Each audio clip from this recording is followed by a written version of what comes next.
program are more than 20. I must congratulate our team Just Agriculture for organizing such insightful training programs at regular intervals. I would like to appreciate our co-organizers, which are NAHEP, National Medicinal Plant Board, Government of India, MTUAT Udaipur, and Maharana Pratap Horticultural University, Karnal. Before joining the program, I would like to tell our participants about the organizers of this program. Just Agriculture is India's largest agri-professional platform with more than 5.5 lakh readers across the world. It offers a platform for researchers, students, scientists, and other agriculture professionals to share about the latest agri-innovations. On the other hand, Agro-Environmental Education and Farmers Welfare Society aims at enhancing the livelihood opportunities for more than 1 million farm households in the country. They both are amongst the largest networks of agriculture and allied sector professionals in the country right now.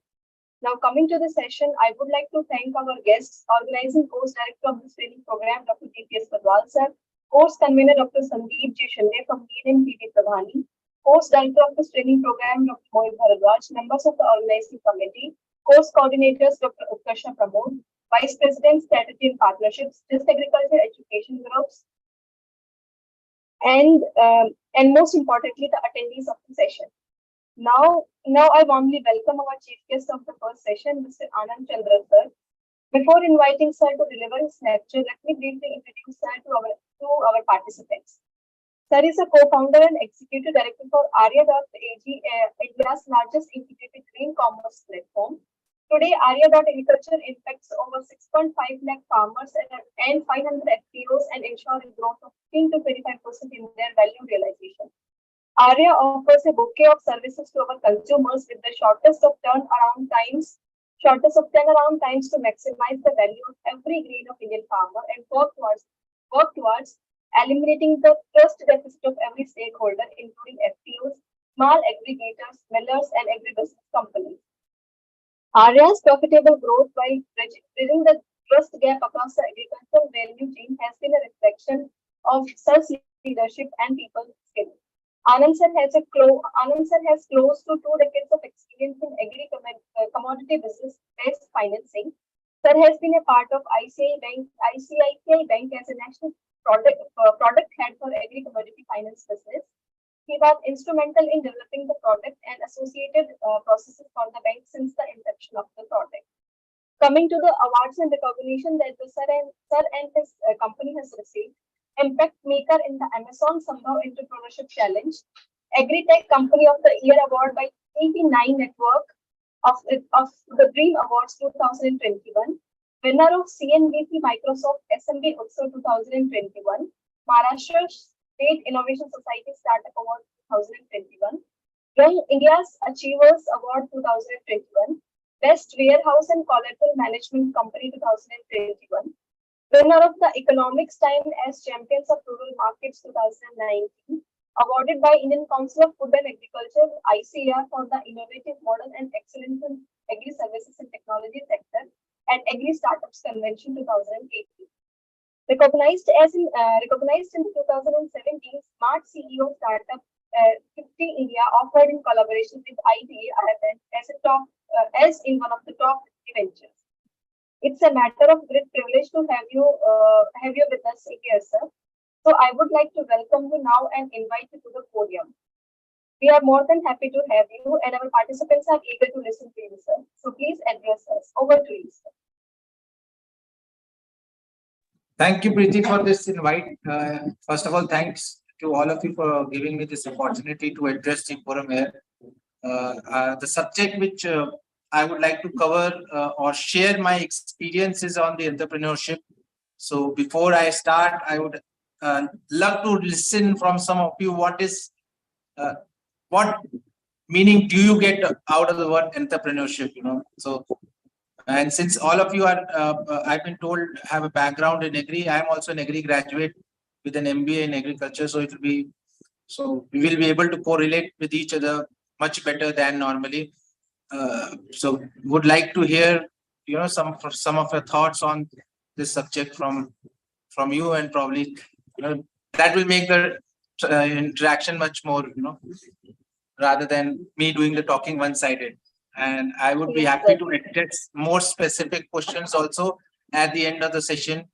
So, and as we go along also. So just wanted to hear, the thought process people have before we move on. Anyone interested? Any? So, just to inform our participants that chat box is enabled. So if they want to write, they can write, and if they want to talk, then they can talk also.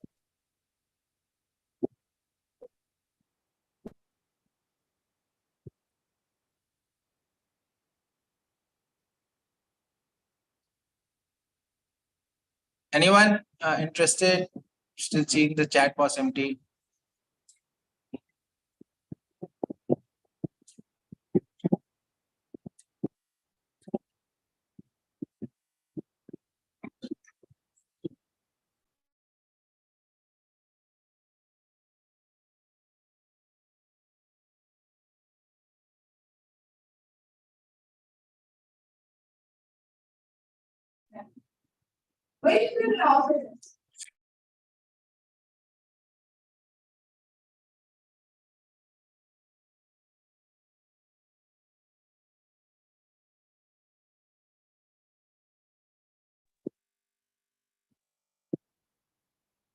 Anyone?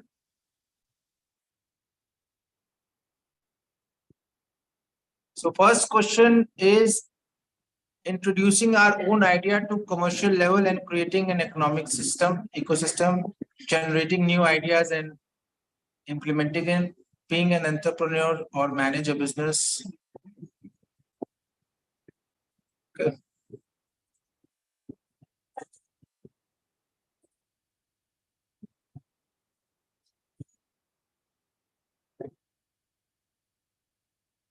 Fair enough. I think some of you have already answered. Explorer.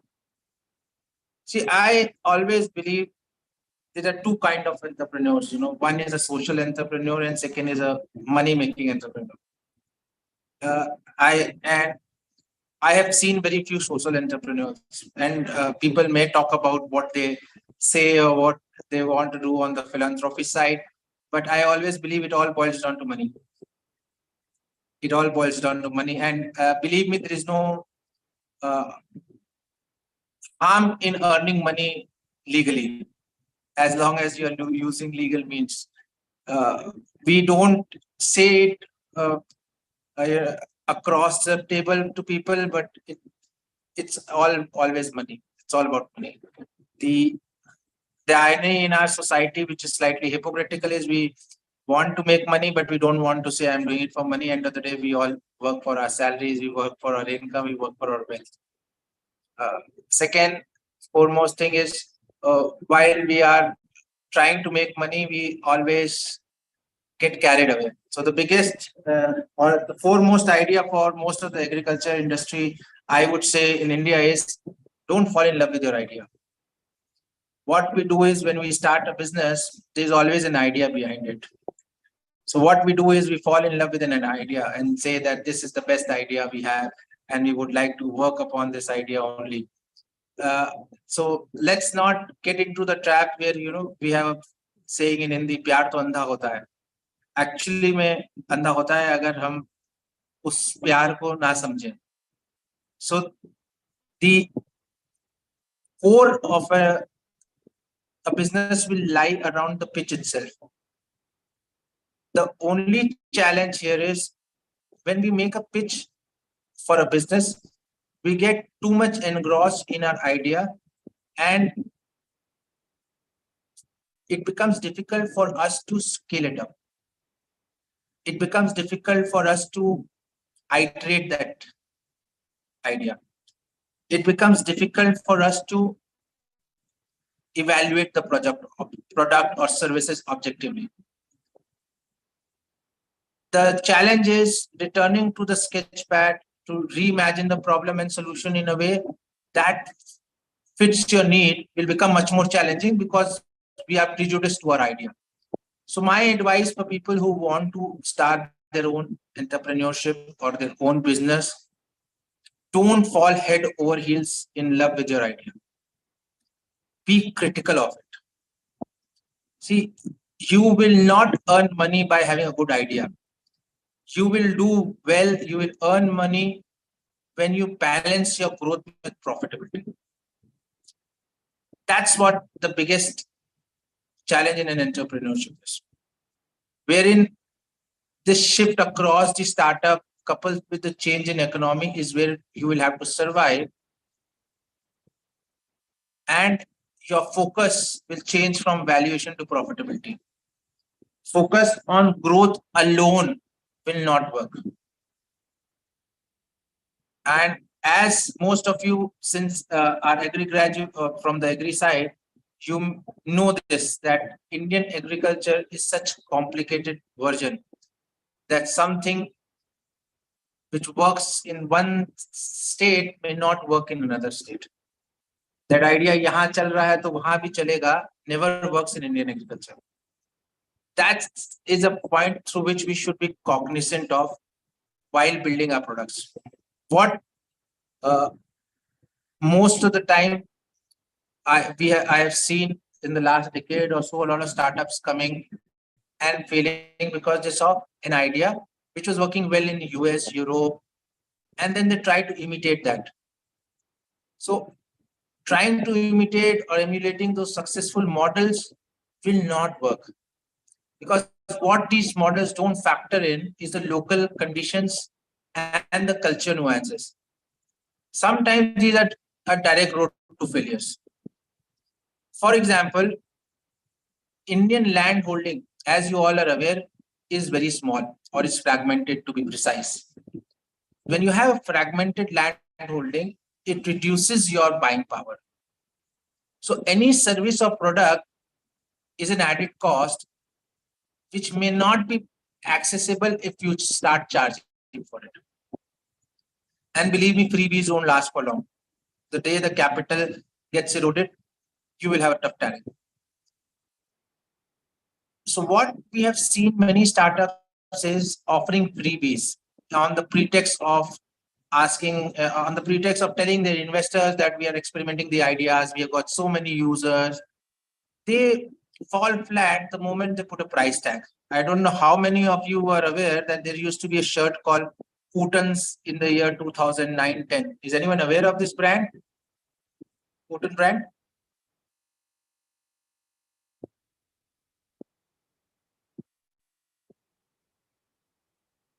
Anybody would like to raise hand and say yes, no?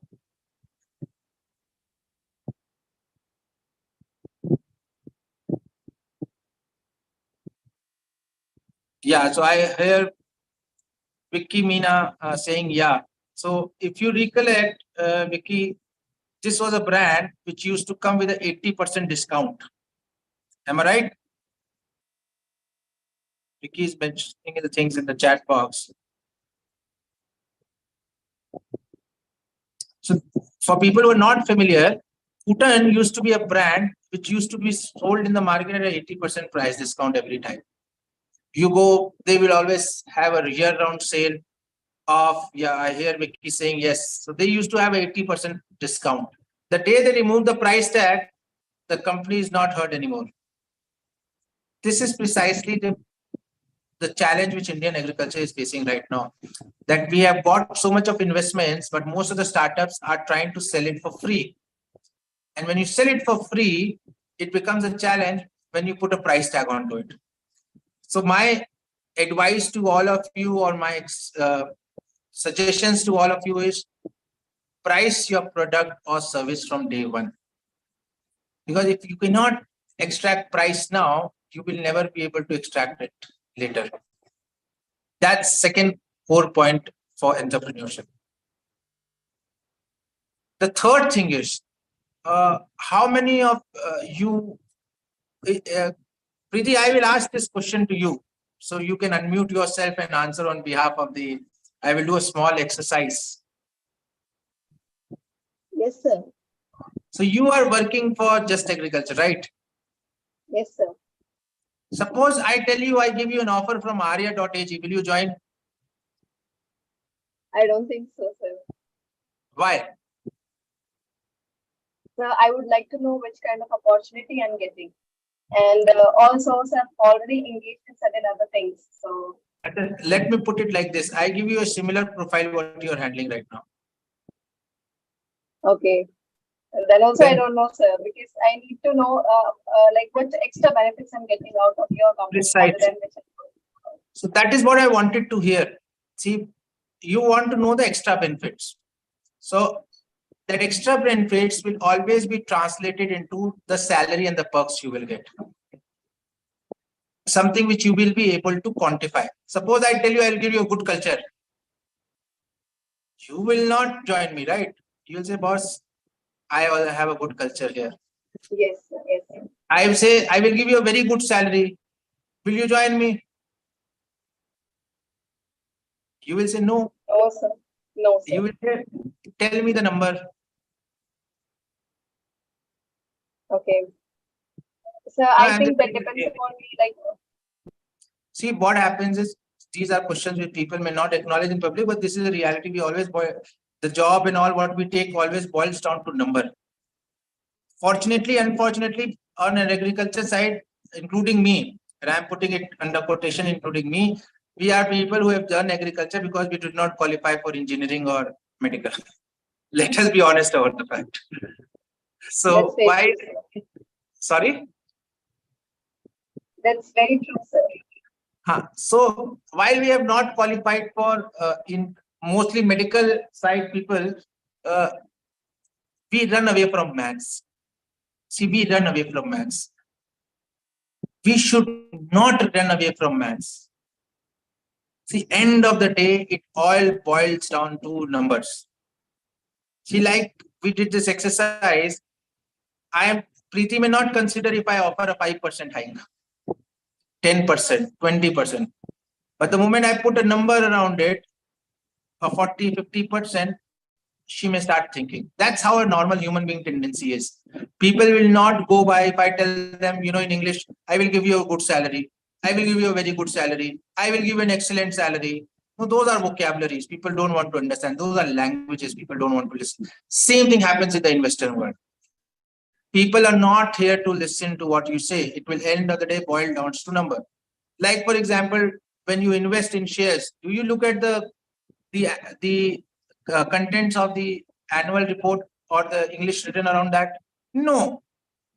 You will look at what is the number the turnover company has made, what is the profitability, and does any trading in NSE or BSE happens in English, the French?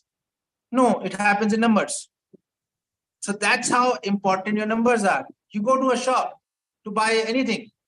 Is it written in a language? No, it's all numbers.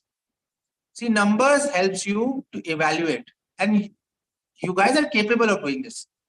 Let me give you an example.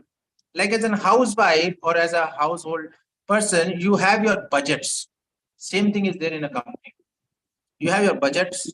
You decide, I want to spend this much on food. I want to spend this much on recreation. I want to spend this much on education. Same is a budget you have in an organization. You decide this much you want to spend on marketing, this much you want to spend on employee salaries, this much you want to spend on having staff, having an office. So same is a budget. Today you have a salary as a constraint. There you will have a capital as a constraint.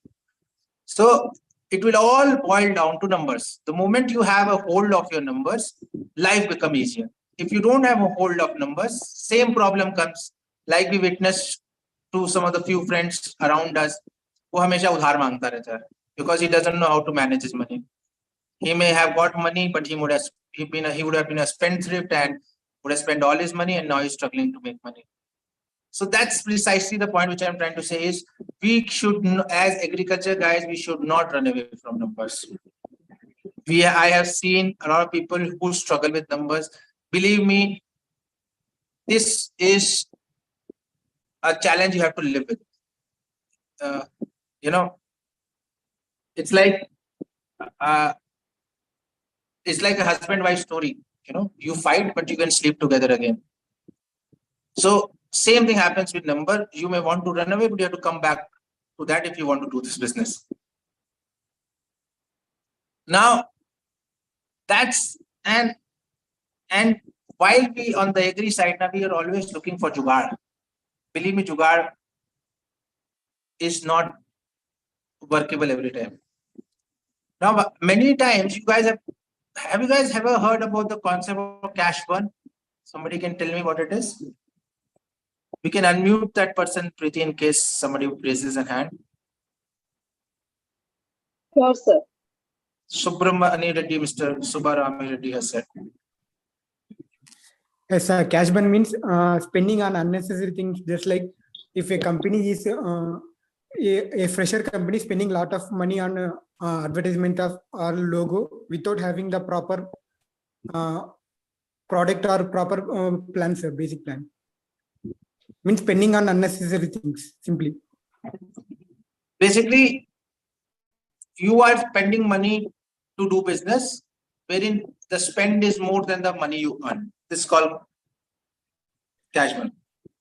Yes. Now, what people do is when they get some investment in their companies, people spend cash, and what they do these days is to buy growth. Now, there is some amount of money people may initially spend, but while you are spending that money, we should be cognizant of the fact as to how much I'm spending to get what. Initially, the growth numbers looks very high. I don't know how many of you would have read the stories about this e-commerce business where every Tom, Dick and Harry started an e-commerce website. Mukesh, are you not able to hear me properly? Preeti, I just saw a message from Mukesh saying we are not audible. Is that so? I guess Mukesh's network is not problem because I can hear you properly. Okay, fine. Mukesh, you may have to plug in your network properly. I think others are able to hear me properly. So, I repeat the cash burn. Okay, cash burn technically is where you are spending more than what you earn. For example, you have bought paddy at 10 rupees and you are selling the paddy at 9 rupees. So you are losing 1 rupee in the entire transaction. Say, for example, you have bought the paddy for 8 rupees, your employee cost, your overhead cost adds to 2 rupees, and you have sold the paddy at 9 rupees. If you look at the buying and the selling rate, you may be happy that I have bought paddy at 8, but I have sold it at 9. But your overhead cost of 2 rupees have made the entire transaction a loss-making transaction. Many a times we have seen people doing these transactions where they're doing undercutting or selling it for service or for free. That leads to burning of capital. It is like you have 100 rupees and you are spending that 100 rupees to either educate or undercut, but this capital may dry up because you don't have an unlimited source of capital. I don't know how many of you people are tracking the financial performance of a lot of these tech companies where the losses are mounting up. Like, for example, Waycool had a 500 crore loss last year. They are in a 250 crore loss last year, last to last year. This year numbers are awaited. Similarly, a lot of companies are coming up, but the losses are mounting up. So when you mount up loss, that means you are burning cash. You're burning capital which has been raised in the organization. And when you burn capital, the challenge for you is you don't have an access to unlimited capital.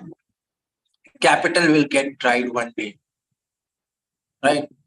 So you should be cognizant of the fact that you don't have a source to unlimited capital like Amazon had or Jio had. If you look at Jio model, Jio came with a model because they have deep pockets to disrupt the market. They disrupted the market with a huge amount of capital. But some of us may not be the children of Adanis and Ambanis. So that's a circumstantial luck which we don't have with us. So when you are starting up, you have to be very clear as to how much money I am going to use, like you do your budgeting exercise at home.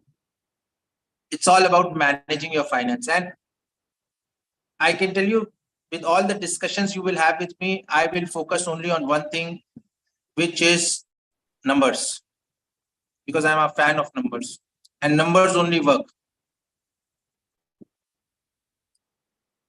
One of the other challenges which we come across is we get carried away in Indian agriculture with the low hanging fruits.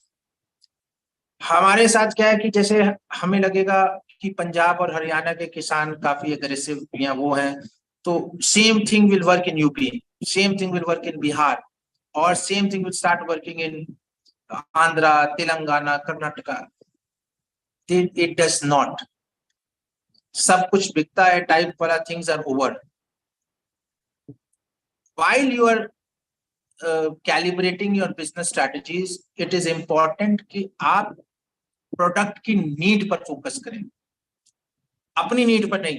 Product की या service की need क्या है, इसकी जरूरत क्या है। बहुत बार ऐसा होता है कि हमको लगता है कि ये उनकी प्रॉब्लम है, बट वो उनकी प्रॉब्लम होती नहीं है। अगर होती भी है तो वो प्रॉब्लम का ट्रेड ऑफ क्या होता है। See, trade off is a very big word in the industry. Trade off means कि एक प्रॉब्लम के लिए आदमी कितना पैसा खर्च करने को रेडी है। अगर आप किसी की फीडिंग की प्रॉब्लम को 1 एकड़ के किसान को बोलेंगे मैं तुम्हें 25,000 रुपए में सॉल्व कर दूंगा कि एक बूंद फीड नहीं आएगा, वो कहेगा सर जी थैंक यू, मैं तो 4 लेबर लगा के ही हटा लूंगा, 25,000 रुपए तो मेरी कमाई नहीं, मैं आपको दे कैसे दूं। अब ऐसा कोई प्रोडक्ट बना दे जो 20,000 का हो, बिके ना। सी फॉर एग्जाम्पल ट्रैक्टर्स। ट्रैक्टर हमारे यहाँ क्यों नहीं ज्यादा चल पाता, मैकेनाइजेशन क्यों है, क्योंकि फार्म साइज इतना छोटा है कि एक फार्मर अफोर्ड ही नहीं कर पाता उसकी ईएमआई देना। सो सेम चीज, जब आप अपना कोई प्रोडक्ट या सर्विस बनाए तो आप उसका पहले नीड समझ लें, उसका नीड क्या है, वो प्रोडक्ट की नीड कैसे चलेगी, वो किसके लिए है, किसको टारगेट करेंगे, किसको देंगे, कौन उसको यूज कर पाएगा, आपको पूरा समझना पड़ेगा। आप अगर पूरा नहीं समझेंगे तो आप इसको नहीं कर पाएंगे। अगर आप सोचेंगे कि मुझे लगता है, देखो भैया मार्केट इससे नहीं चलती या पैसा आदमी इससे नहीं कमाता, कि आपको क्या लगता है, समझ रहे हैं आप लोग, आपको क्या लगता है, ऑनेस्टली बोले और रूथलेस भाषा में, it is none of people's business and people don't care a shit about आपको क्या लगता है। What people care about is the product and the services and at what cost. अगर प्रोडक्ट में दम है, पैसा ठीक ठाक है तो वो चलेगा। प्रोडक्ट में दम नहीं है, पैसा कुछ भी होगा, आना फाना भी नहीं करेगा। See, it is at what cost of replacement. ऐसा ना हो कि प्रोडक्ट तो बहुत बढ़िया बना दिया, जैसे आपको पता नहीं इंडिया ने एक सुपर कंप्यूटर बनाया था, किसी को पता है?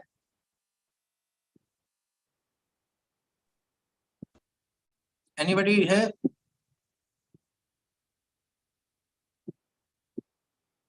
knows that India has made a, हाँ तो मुकेश भाई, इंडिया ने सुपर कंप्यूटर बनाया था ना, वो सुपर कंप्यूटर आज तक बाहर नहीं निकला लैब से।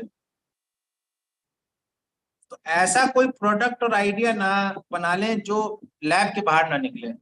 क्या होता है हमारे साथ इंडियन एग्रीकल्चर में, and people who are working in universities, please pardon me, it's not a statement against you, but हमारे यहाँ क्या होता है कि वो सरकारी डिपार्टमेंट और उसमें बहुत सारी ऐसी वैरायटी बना बना के हम खुश रहते हैं कि हमने बना दिया, वो एक्चुअल में उनका फील्ड इम्प्लीमेंटेशन हो नहीं पाता, और होता है तो बहुत टाइम लग जाता है।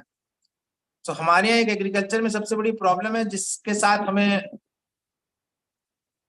रहना पड़ेगा, वो है कि इंडियन एग्रीकल्चर इज पॉलिटिसाइज्ड। यहाँ पॉलिटिकल इन्वॉल्वमेंट इतना है हमारे इंडियन एग्रीकल्चर में कि आप कहें कि हम बिना पॉलिटिक्स किए रह लेंगे तो नहीं है। तो आपको ये तैयारी रखनी पड़ेगी कि ये पॉलिटिक्स के बाहर रहे। आप कैसे पॉलिटिक्स के बाहर रहते हैं? हमारे यहाँ जो भी मैंने देखा, नए नए लड़के आ रहे हैं, वो सोचते हैं कि हमें सरकार से तुरंत सपोर्ट मिल जाए। मेरा ये मानना है कि आपके आइडिया में दम होगा, आपको हिम्मत है, आपको मेहनत करने की शक्ति है, तो आपको किसी के सपोर्ट की जरूरत नहीं। मार्केट बहुत बड़ी है, मार्केट में टैलेंट की कमी है। अगर आप ईमानदारी से करना चाहें तो शॉर्टकट करना है, वैल्यूएशन बनाना है, किसी को बेवकूफ बनाना है, किसी के दूसरी टोपी पहनानी है तो बात अलग है। लेकिन अगर आपको मेहनत करके करनी है तो आपको किसी की जरूरत नहीं है। मैंने देखा है 80% लोग आइडिया जो लेके आते हैं उसमें कहते हैं हमको सरकार से ये पॉलिसी चाहिए, हमको सरकार से ये सपोर्ट चाहिए। फिर क्या होता है, जब सरकार को सपोर्ट चाहिए होता है तो आपको ब्यूरोक्रेसी में चढ़ावा चढ़ाना पड़ता है। जब आप ब्यूरोक्रेसी में चढ़ावा चढ़ाने में एक बार घुस जाते हैं ना, तो फिर आप जिंदगी में कभी बाहर नहीं आ पाते। वो सर्कल फिर चलता रहता है। फिर जिस दिन सरकार बदलती है तो लोगों की नीयत बदल जाती है, या लोगों के काम करने का तरीका बदल जाता है। फिर कोई ऐसी पॉलिसी जो आज तक आपके फेवर में थी, आपके अगेंस्ट में ले आता है कॉम्पिटिटर। तो सब चक्रों में मेरे हिसाब से पढ़ना ही नहीं चाहिए। एग्रीकल्चर इतनी वास्ट फील्ड है, इतना बड़ा काम है कि हमें उन सब चक्रों में, मेरी एडवाइस है, बाकी जिसको ये पर्सनल एडवाइस है, हो सकता है सही गलत, जिसको जैसा लगे वो वैसा कर रहे हैं। जिसके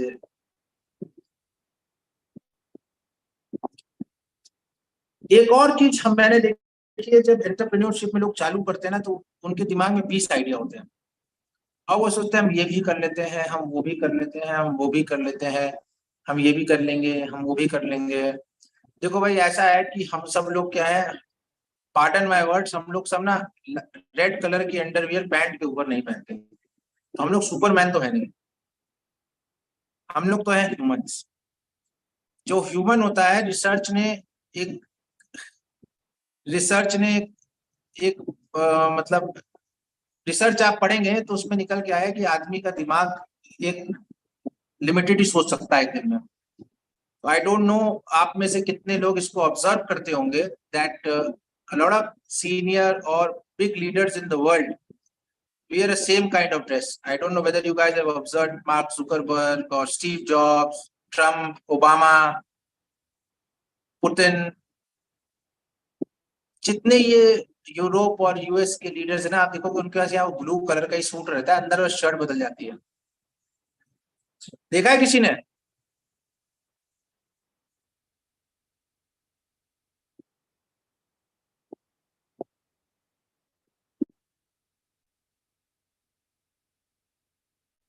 मुकेश भाई का मैसेज आया। मिस्टर रेड्डी, सुब्रमणी रेड्डी, देखिए सिंप्लिसिटी नहीं है, इसके पीछे रिसर्च हुई है। रिसर्च ये हुई है कि आप और मेरे में दिन भर में डिसीजन लेने की कैपेसिटी सेम है, बट क्या होता है कि आदमी क्या चीज खाना है उस पर डिसीजन भी एक डिसीजन है, क्या पहनना है वो भी एक डिसीजन है। अपनी एनर्जी को क्या खाना है क्या पहनना है उसकी एनर्जी से डाइवर्ट करके बिजनेस की तरफ ध्यान लगाएं। इसलिए ये लोग एक तरीके के ही कपड़े पहनते हैं कि भाई सुबह जब वार्डरोब खोलो तो जो दिखा है उसको पहन लो, दिमाग ना लगाओ उस पर, और खाने भी फिक्स्ड है कि भाई ये खाना है। It says two things, one, they don't waste time and energy on trivial things, जिसके लिए क्या होता है, हमारे क्या कबर्ड खोला, देखा आज यार रेड शर्ट पहनने का मन है, पता चला रेड शर्ट आयरन नहीं है तो बीवी से लड़ाई कर ली, मूड किसका खराब हुआ, हमारा ही, बट टाइम ने वेस्ट कर दिया उस पर, हमने अपनी एनर्जी डाइवर्ट कर दी। It's all about diverting your energy. इस मामले में हम लोग को महाभारत के अर्जुन जी से सीखना चाहिए। अर्जुन जी की खासियत क्या थी?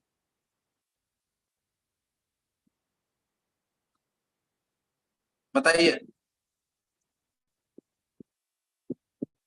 तो बताएगा?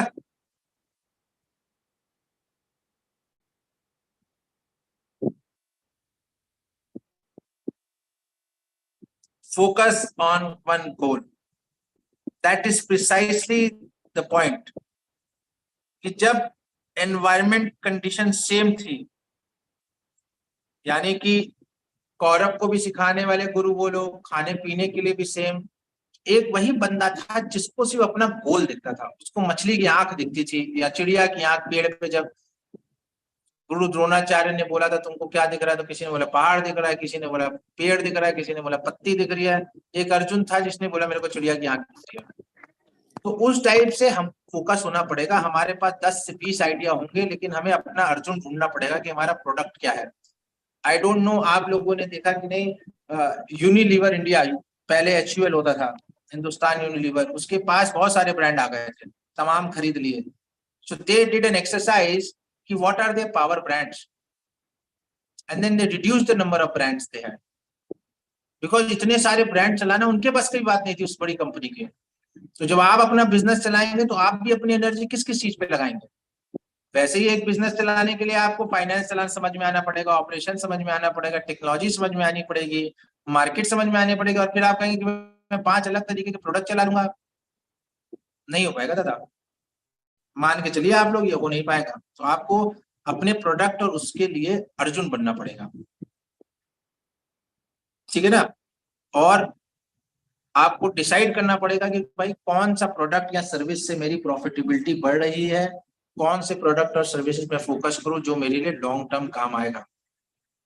और अक्सर क्या होता है, हमने देखा है कि आप कोई भी बिजनेस या प्रोडक्ट सर्विस लाते हैं ना, तो शुरू में हमेशा वो लो हैंगिंग फ्रूट मिल जाते हैं, और आपको लगता है भाई मेरा यूरेका मोमेंट आ गया, अब मैं झंडे गाड़ दूंगा।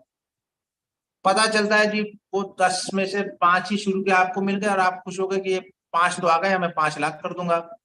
पता चलता है जी मार्केट ही बड़ी छोटी है इसकी।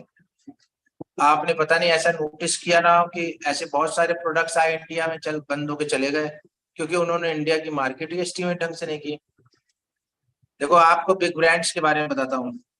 केएफसी के बारे में सुना है लोगों ने? डोमिनोज, केएफसी, पिज्जा हट।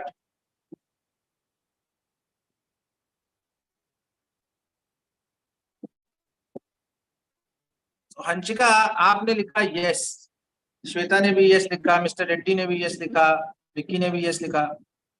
केएफसी और मैकडोनल्ड्स और डोमिनोज और पिज्जा ने क्या अलग किया? एक बार Preeti, we can unmute any one of them, they can want to share something, what different did they do? Sure, sir, they can themselves unmute. So anybody want to unmute and share something, what according to them? Hello, I'm audible, sir. Yeah, Mukesh ji, you are audible. Hello. Yeah, Mukesh ji, we can hear sir you. उन्होंने ऐसा किया जी, sir उन्होंने home delivery शुरू किया और एक fix time दिया कि इसी टाइम में हम पहुंचाएंगे, नहीं हो अगर नहीं पहुंच पाते तो आप रिटर्न कर सकते हैं, ये उन्होंने पॉलिसी स्टार्ट की सर। अच्छा, और क्या किया? ऑफर भी दिए सर उन्होंने, कोलैबोरेशन भी किया, आप ये लोगे तो आप ये प्रोडक्ट और एक्सचेंज खरीद सकते हैं। देखो दोस्त, हम अच्छा संदीप कपूर जी, आप कुछ बोलना चाहेंगे पीओई लुधियाना से? हाँ संदीप जी बोलिए, अनम्यूट करके। Sir, they made their recipes and added flavors according to the local regions. Brilliant. This is what precisely they did. उनको समझ में आ गया कि भाई ऐसा है कि इंडिया में पनीर चलेगा, आलू ज्यादा चलेगा चिकन से। तो आपने नोटिस किया कि नहीं, केएफसी में वेज बर्गर आ गए, मैकडोनल्ड में आलू टिक्की बर्गर आ गया, पनीर बर्गर आ गए, कि भैया यहाँ पनीर ज्यादा चलता है चिकन से। सही कह रहा हूँ ना संदीप साहब? Sir, yes sir. हाँ, और दूसरा चीज जो उन्होंने किया, उनको ये समझ में आ गया कि भाई ये देश की जनता ना प्राइस कॉन्शियस बहुत है। तो वो आपने देखा होगा कि उन्होंने सस्ते वाले आलू टिक्की बर्गर निकाला, Yes. चिकन में केएफसी ने स्नैकर निकाल दिया, बर्गर किंग ने स्निकर या चैकर का उसने भी कुछ ऐसा निकाला लो कॉस्ट वाले। तो उन्होंने क्या किया, उन्होंने अपने बिजनेस को एडजस्ट किया। एक मेन्यू जो उनका पूरा वर्ल्ड वाइड चलता था, लेकिन उसने इंडिया मार्केट कैप्चर करने के लिए अपना मेन्यू चेंज किया, अपनी प्राइसिंग चेंज की। ये बहुत जरूरी होता है बिजनेस में। यही चीज मैं आपको भी समझाना चाह रहा हूं कि आपका कोई प्रोडक्ट या सर्विस हो सकता है यूपी में चल जाए, हो सकता है पंजाब में ना चले। आपको मार्केट एनवायरनमेंट के हिसाब से वो काम करना पड़ेगा। बिकॉज देखो क्या, मेरे या आपके कहने में चीजें अच्छी नहीं होंगी, अच्छी होंगी वो अब मार्केट उसको डिसाइड करेगा। तो शुरू में ये लोग आए, इन्होंने करा, इनको सक्सेस मिला, बट धीरे धीरे इनकी सेल्स स्टैग्नेंट हो गई। तो इन्होंने स्टडी किया जी आज तो पनीर और आलू टिक्की डालना पड़ेगा, नहीं तो काम ही नहीं चलेगा।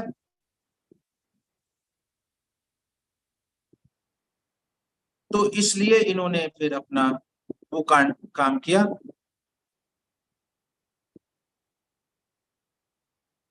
समझ गए आप लोग?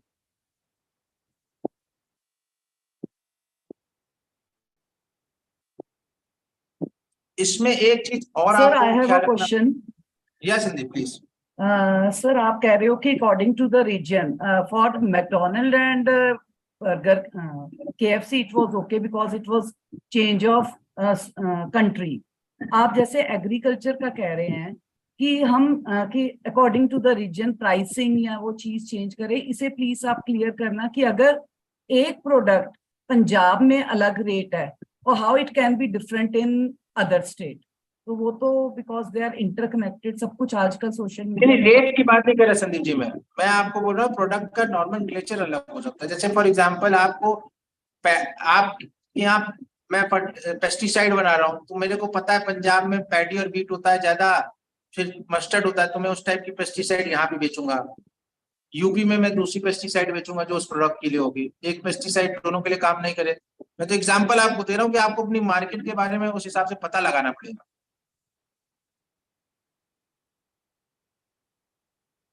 Thank you, sir. Thank you.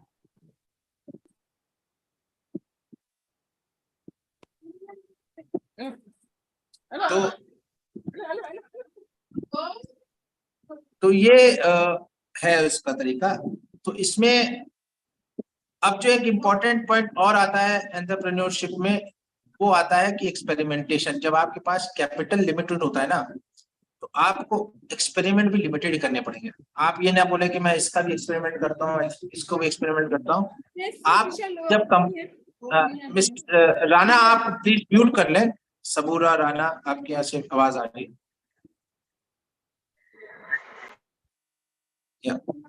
सो क्या होता है कि आपकी कैपेसिटी लिमिटेड है, तो आप अपना number of experiment you want to do, you will have to limit. आप अनगिनत एक्सपेरिमेंट नहीं कर सकते कि मैं एक्सपेरिमेंट इसको भी करता हूँ, उसको भी करता हूँ। कई बार क्या होता है, हम कैरिड अवे हो जाते हैं, हमारे पास आसपास लोग होते हैं कि यार ये भी ट्राई कर लो। Preeti, you may have to mute mister और Mrs Rana, mister Sabura Rana, because Yes, sir. Yes, sir. I'm muted. Yes, sir. Yeah. So experiments have to be limited. आप ये नहीं कह सकते कि मैं 10 एक्सपेरिमेंट कर लूंगा और हर साल 10 करूंगा। आपको एक लेवल के बाद डिसाइड करना पड़ेगा और उसके बाद आगे बढ़ना पड़ेगा। अनफॉर्चुनेटली हमारे देश में क्या है, एक चीज जो हमें कोई स्कूल और कॉलेज नहीं सिखाता, मालूम है क्या? हमारे यहाँ कोई स्कूल और कॉलेज डिसीजन लेना नहीं सिखाता। जो डिसीजन लेने के लिए कलेजा चाहिए होता है ना, वो कहीं बिकता नहीं मार्केट में। हमारी सोसाइटी में यही सबसे बड़ी प्रॉब्लम है कि काम करने जाएगा ना तो एक सबसे बड़ा रोग लगा होता है। मालूम है सबसे बड़ा रोग क्या है? सबसे बड़ा रोग है, क्या कहेंगे लोग? लोगों के कहने से ना हम बहुत परेशान रहते हैं और उसकी वजह से हम डिसीजन नहीं ले पाते। तो मेरा तो रिक्वेस्ट आप सबसे लोगों से है कि अगर आप अपना बिजनेस चालू करना चाहते हैं, लाइफ में कुछ भी करना चाहते हैं, तो एक वर्ड को याद रखिए, वो है तो। जैसे कोई आके बोले भाई, जैसे मेरे को बोलता है तुम्हारा इंजीनियरिंग में नहीं हुआ, तो मैं बोलता हाँ तो तभी बनाना है तो धुनेरा में जाके बना देना। मैडम राणा, आप प्लीज म्यूट कर लीजिए। आप you are still unmuted, we can hear your background.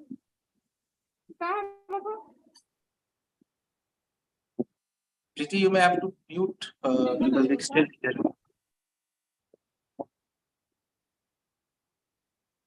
Yes, sir. Yeah, so we will have to focus on what we want to do. As a society, I have seen people always looking for a scapegoat before they do. वो मतलब business चालू करने से पहले ही सोच के रखते हैं कि यार ये 4-5 कारण से मेरा बिजनेस नहीं होगा, फेल हो गया तो मैं ये बता दूंगा। अरे यार, सोचना भी क्यों फेल होने का? You will have to drive your energy to focus on how do you make it work, rather than focusing on what all it did not work. So वो है ना, वो अपने को ओनरशिप लेनी पड़ेगी। जैसे ओनरशिप क्या है, देखो हम और आप पब्लिक में ना झूठ बोलते थे, मैं भी बोलता था। जब हमारा ना इंजीनियरिंग में नहीं हुआ तो हमने बोला यार मेरी तबीयत खराब थी ना, मैं एग्जाम सही से लिख नहीं पाया, या मैं जा रहा था तो काली बिल्ली रास्ता काट गई, या हम बोल देते हैं कि भाई उस दिन साइकिल पंचर हो गई, मैं तो 20 मिनट लेट हो गया। हम ना अपने आप से झूठ बोल रहे हैं। तो कुछ सिंपल सी बात है, उस दिन जिस दिन जरूरी थी उस दिन के लिए या तो हम प्रिपेयर्ड नहीं थे, बस हम यही बोल सकते हैं। किस्मत बहुत कम लोगों की खराब होती है, प्रिपरेशन अक्सर बहुत लोगों की खराब होती है। हमें अपने डिसीजंस की ओनरशिप लेनी पड़ेगी। जब हम अपने डिसीजंस की ओनरशिप ले लेंगे, बिलीव मी, सक्सेस आपके पास आ ही जाएगा और चल के आएगा या दौड़ के आएगा। लेकिन जब तक हम ढूंढते रहेंगे कि बहाने की यार ये कारण था, वो ना करेंगे, वो नहीं होता। हमारे देश में सबसे बड़ी प्रॉब्लम है कि यहाँ लोग डिसाइड ही नहीं करना चाहते। शादी करने के लिए भी माँ बाप चाहिए होते हैं अक्सर। क्यों? क्योंकि अगर लड़की या लड़का खराब मिला तो उनके जिम्मे में डाल देंगे, यार आपने बोला था कर लो। अब थोड़ी प्रथा चेंज हो गई है।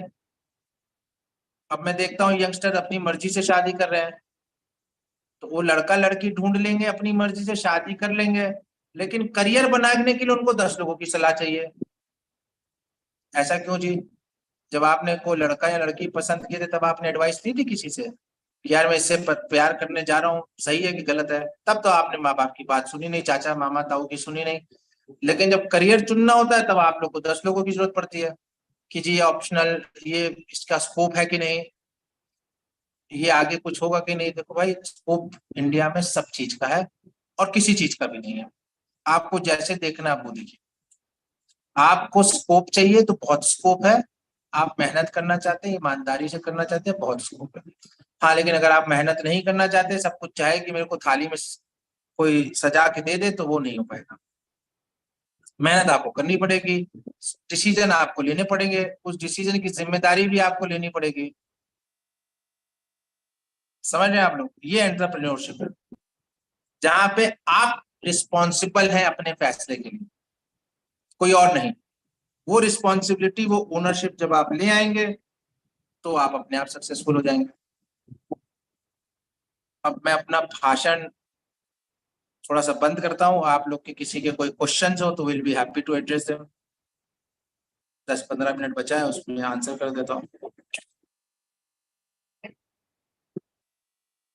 बताइए, anybody, any questions?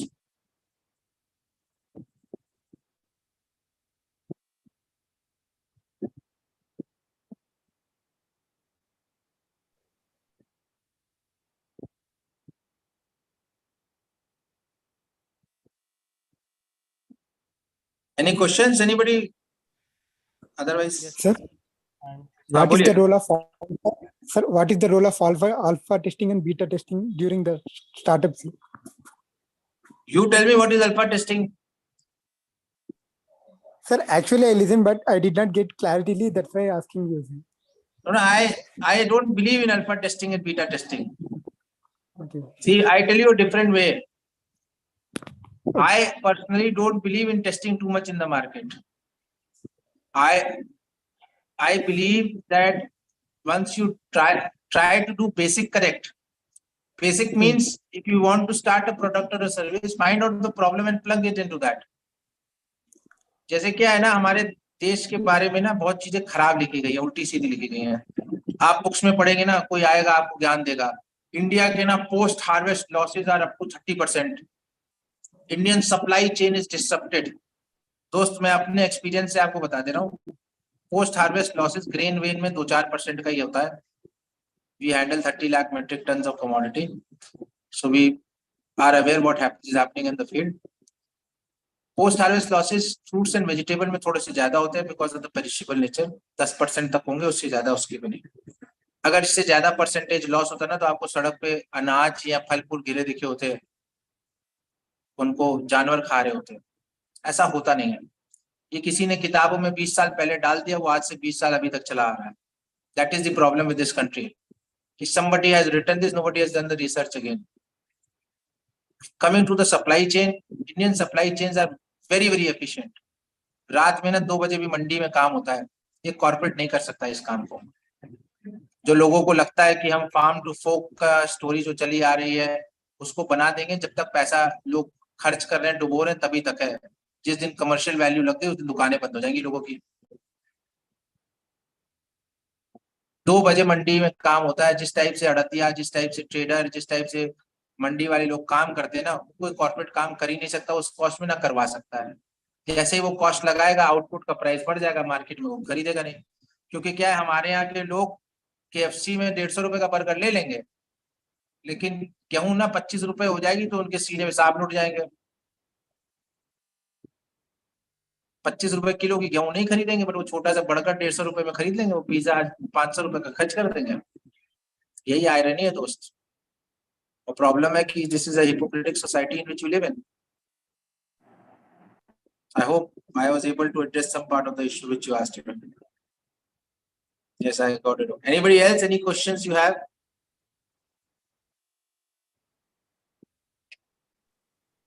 yes, sir. Evening, sir.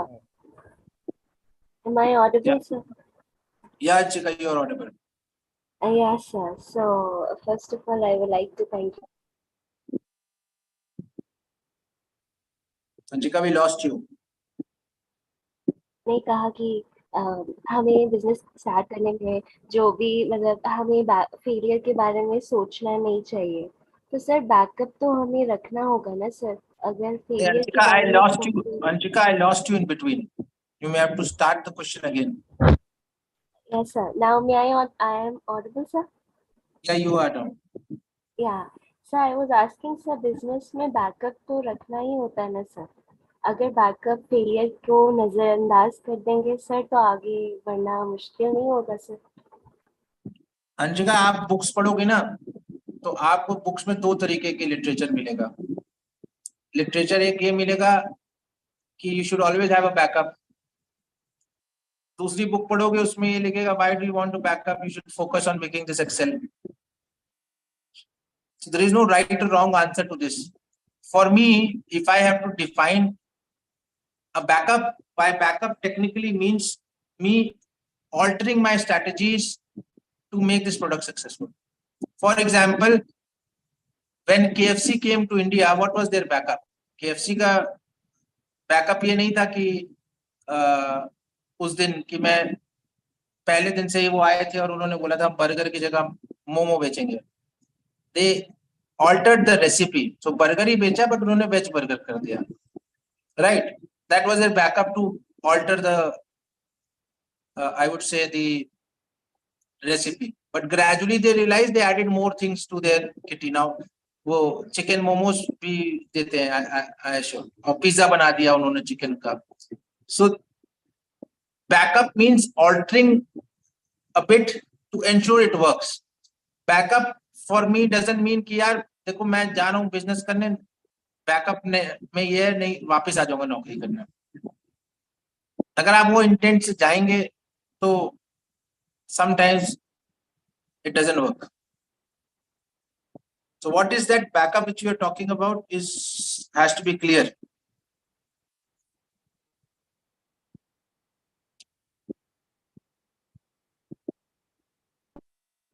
Anyone else? Any questions you have? And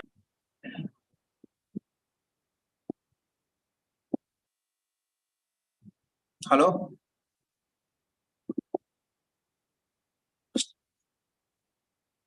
Bhavna, we have lost your audio.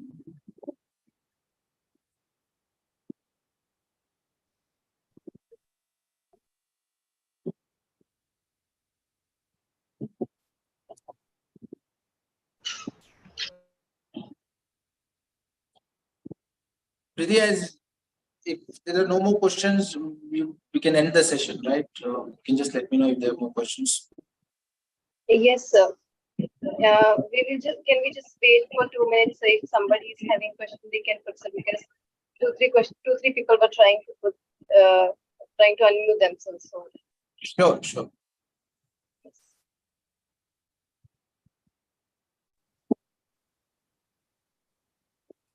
Hello.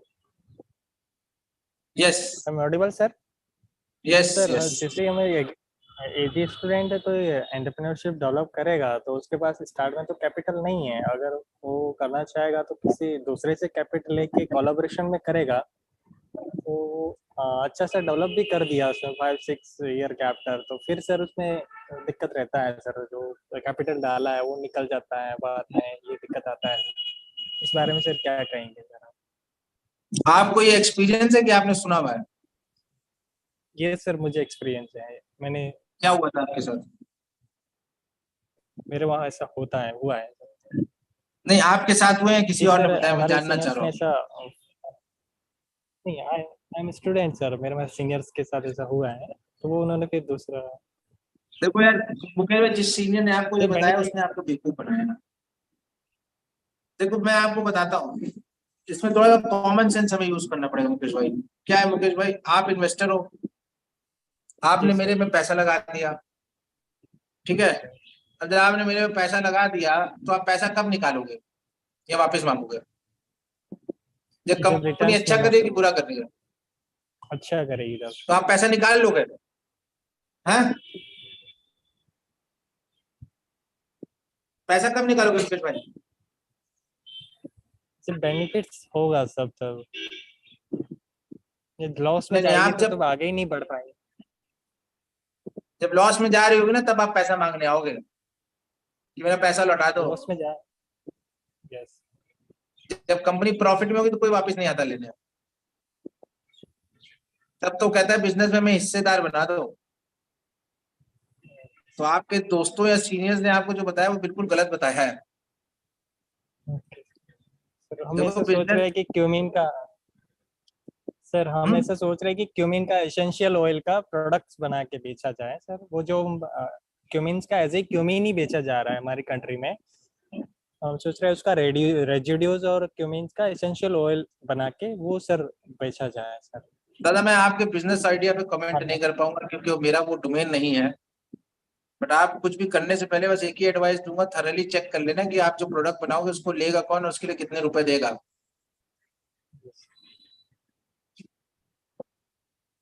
देखो एक कहावत है, मतलब एक स्टोरी थी, एक जूता बनाने वाली कंपनी ना अफ्रीका गई, तो दो लोग गए, दो लोगों ने में रिपोर्ट लगाई, सुना है ना आपने।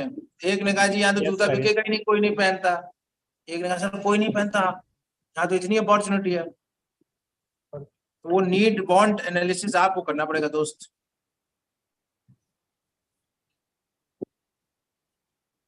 Thank you sir.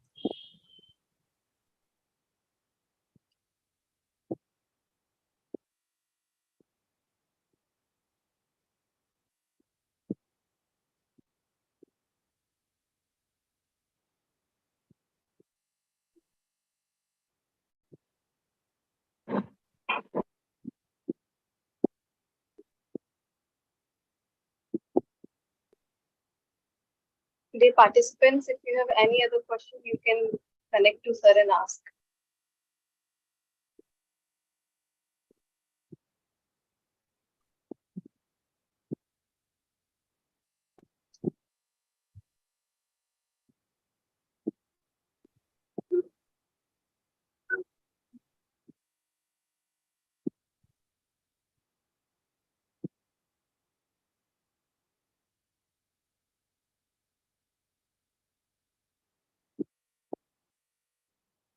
Sir, we can take this last question in the chat box, which is asking what makes an effective leader in the business unit, sir.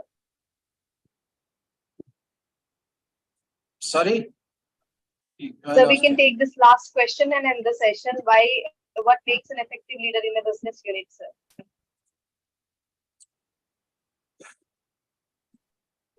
Effective leader is a person who is able to take his team along.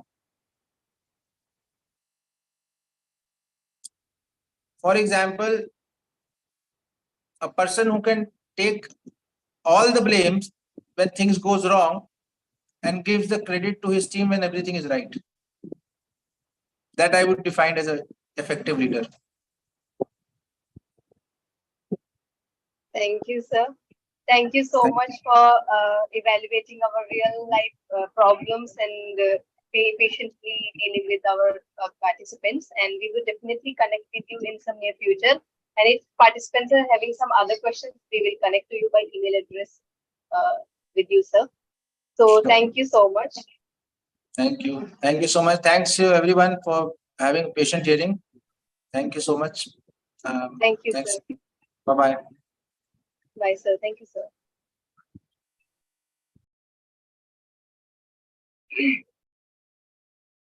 Good afternoon, sir. Hi, good afternoon. I hope I'm audible. Yes, sir. Yes, sir. So, dear participants, moving to our next session, we have with us today Mr. Deepak Parikh, and he's Chief Growth Officer, Soumya Industries Limited. Before inviting sir to deliver his lecture, I would like to tell you about sir. So Deepak sir is well-decorated technocrat honored as top 10 agripreneur in 2019 by Future Agro Challenge, Increased Technology Pioneer 2018 by World Economic Forum, Switzerland, and top 10 social entrepreneur by UNDP Geneva.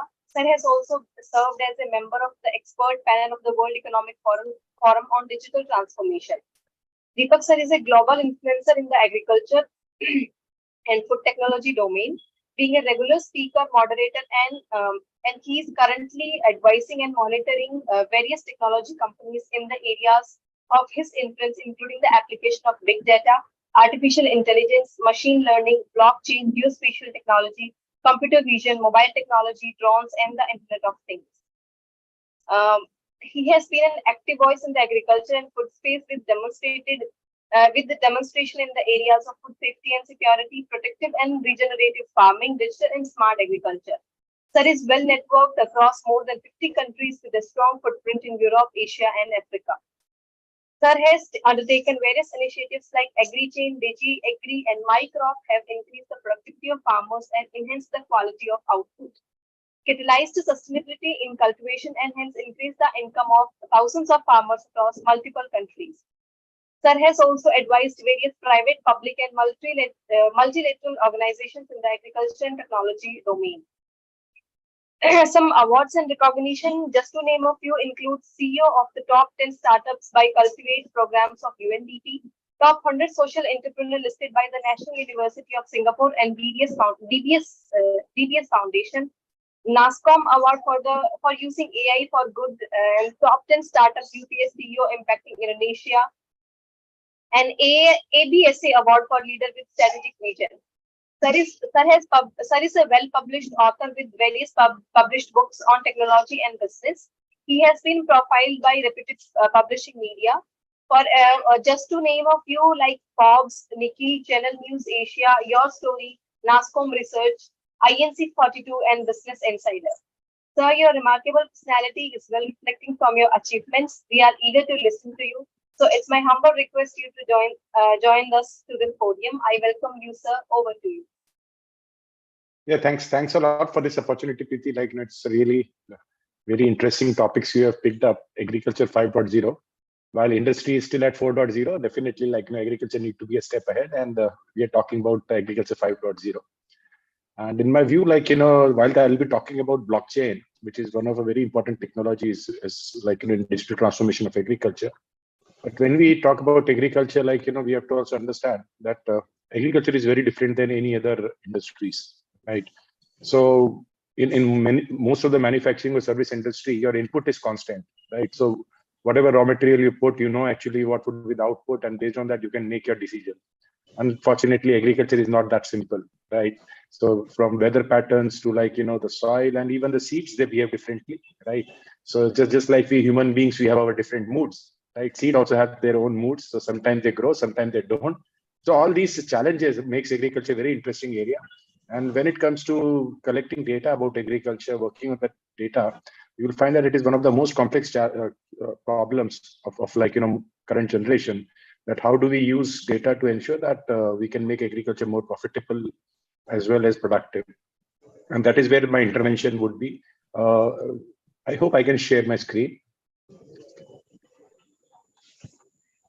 Yes, sir. You please start sharing. Yes, sir. Yeah, you have been given the access. Just let me know once you are able to see my screen. We can see the screen, sir. Okay. So guys, as you can see that, like, today we'll be talking about agriculture 5.0 with, like, focus on blockchain applications in agriculture. So before we get into the part of blockchain, first of all, understand, like, what has happened to agriculture and why the digital transformation which we are talking about has become so relevant. So let's go to a little bit of history. So before the Green Revolution, typically before 1960s, agriculture was not that complex. And you'll be surprised to know that majority of farmers were profitable before the Green Revolution, because the produce was very simple. So typically, like, for production, you used to need inputs, which used to be seeds, animal waste, farm waste, water, and human labor. So only 5 inputs were required for agriculture. And activities were also very, like, post-harvest activities were also very, very simple, like, just typical manual cleaning. And for processing and treating and packaging, you used to use gunny bags and silos. But while doing all those things in 1960s, even reach was limited. So typically, when we talk about perishables, it used to be consumed domestically within the region. So typically, the local consumption was there, and transportation was not, like, beyond 100 to 200 kilometers. Now, when we talk about non-perishables, again, the markets were local, domestic, and exports. So India used to import a lot of product from all the way from US, specifically grains. So those are the example, but that time also, like, shipping used to take a long time, and there was a lot of food wastage happening while in the transit itself. Post-Green Revolution, things have changed substantially. right? So typically, again, the input use has increased from like, just human beings, animal waste, water. It is now seeds, fertilizers, and crop protection. While seeds were used in past also, now the seeds you're talking about post-green revolution were the seeds which were hybrid seeds, and in some cases, the genetically modified seeds as well. Activities has also increased post-harvest, typically drying, cleaning, sorting, aggregation, conversion also, and resources from treated gunny bags, polythene bags to silos, chemical treatment, cold storages, and transportation. Now, reach is global, irrespective of whether it is perishable or non-perishable. You can find almonds from US, kiwis coming from New Zealand, as well as avocado coming all the way from Mexico. Similarly, India's black pepper goes all the way, or processed cashews go all the way to US, and similarly, like a lot of our produce goes in Southeast Asia as well as in Africa. Now, when we say that digitization is a way forward, for a very simple reason that this is a very complex challenge. The problem statements are pretty complex, and one of the reasons before getting into digitization, we have to think about the why first. Because definitely digitization, just like any other industry, will lead to enhanced productivity. But because of the complexity of agriculture, where from like, whether it's a seeds or other inputs, it's have its own upstream value chains. Similarly, a lot of activities happens on the farm itself. And then there is a long, I'll say that very complex value chains when we talk about post-harvest. We have to understand that the new technologies need to align with the framework of agriculture and connecting large-scale companies, both input and output, with the local farmers. The local farmer is very important. So the fundamental question before we get into digitization is that why? Is what we are trying to deliver is going to help farmers, is going to make system more efficient, economical, as well as is it adding value to the end user as well as to the producer itself or not? If not, then that solution is not going to be scalable for like, in a foreseeable future. So typically we are seeing 4 technology megatrends which are shaping the food and agriculture sector as of now and will shape the future of this sector. That happens to be big data, blockchain, artificial intelligence, machine learning, and Internet of Things. While we'll be talking blockchain in depth, I would like to cover a little bit on big data. So typically, like, humongous amount of data is being collected in different activities today. Even when you are having a simple smartphone, your mobile phone, you are actually pinging to the Google server and sending your location, information, usage data. So a lot of data is collected with every passing second. That's like, currently we are creating terabytes and terabytes of data on a daily basis, which is also like, having multiple facets to it, like, from structured, unstructured, and semi-structured data. So a lot of different type of data, whether it is video, audio, as well as text, it's all there. Blockchain, definitely, as I said, like you're talking about it. Now moving to AI and ML. So when you are having so much of data, what to do with that data? So one thing is that use that data to simulate and use artificial intelligence and machine learning to convert that data to actionable insight, which is not humanly possible. So for human beings to like, have a look at 208 different parameters, which is required for growing a crop, it's very difficult, but machines can do it far better than us. And the last but not least, Internet of Things. So like, a lot of data is being collected through sensors on ground, which are connected to the typically internet. And that data is also used in AI and ML to deliver value. Now, as I've left the blockchain, so we have to understand blockchain is the biggest technology megatrend impacting productivity in agriculture. Now, the reason I say that is for a very simple reason that blockchain is having its own ways and means to improve what has been happening in agriculture. So there is a very good synchronization of the value proposition of blockchain and agriculture. So if we go a little bit in the history of like, blockchain, it is biggest disruption after internet for a very simple reason. Like, it make decentralization of the trust. So though I don't know who is Mr. Satoshi Nakamoto, whether he's a human being or whether he is like, a group of people or individual, there is a paper written by him in October 2008, which was typically about peer-to-peer electronic cash and digital asset lending. So that is where actually the genesis of blockchain, and typically that was eventually led to a cryptocurrency called Bitcoin. So generally people, when they think about blockchain, they directly connect that it's a Bitcoin. No, but blockchain is not a Bitcoin.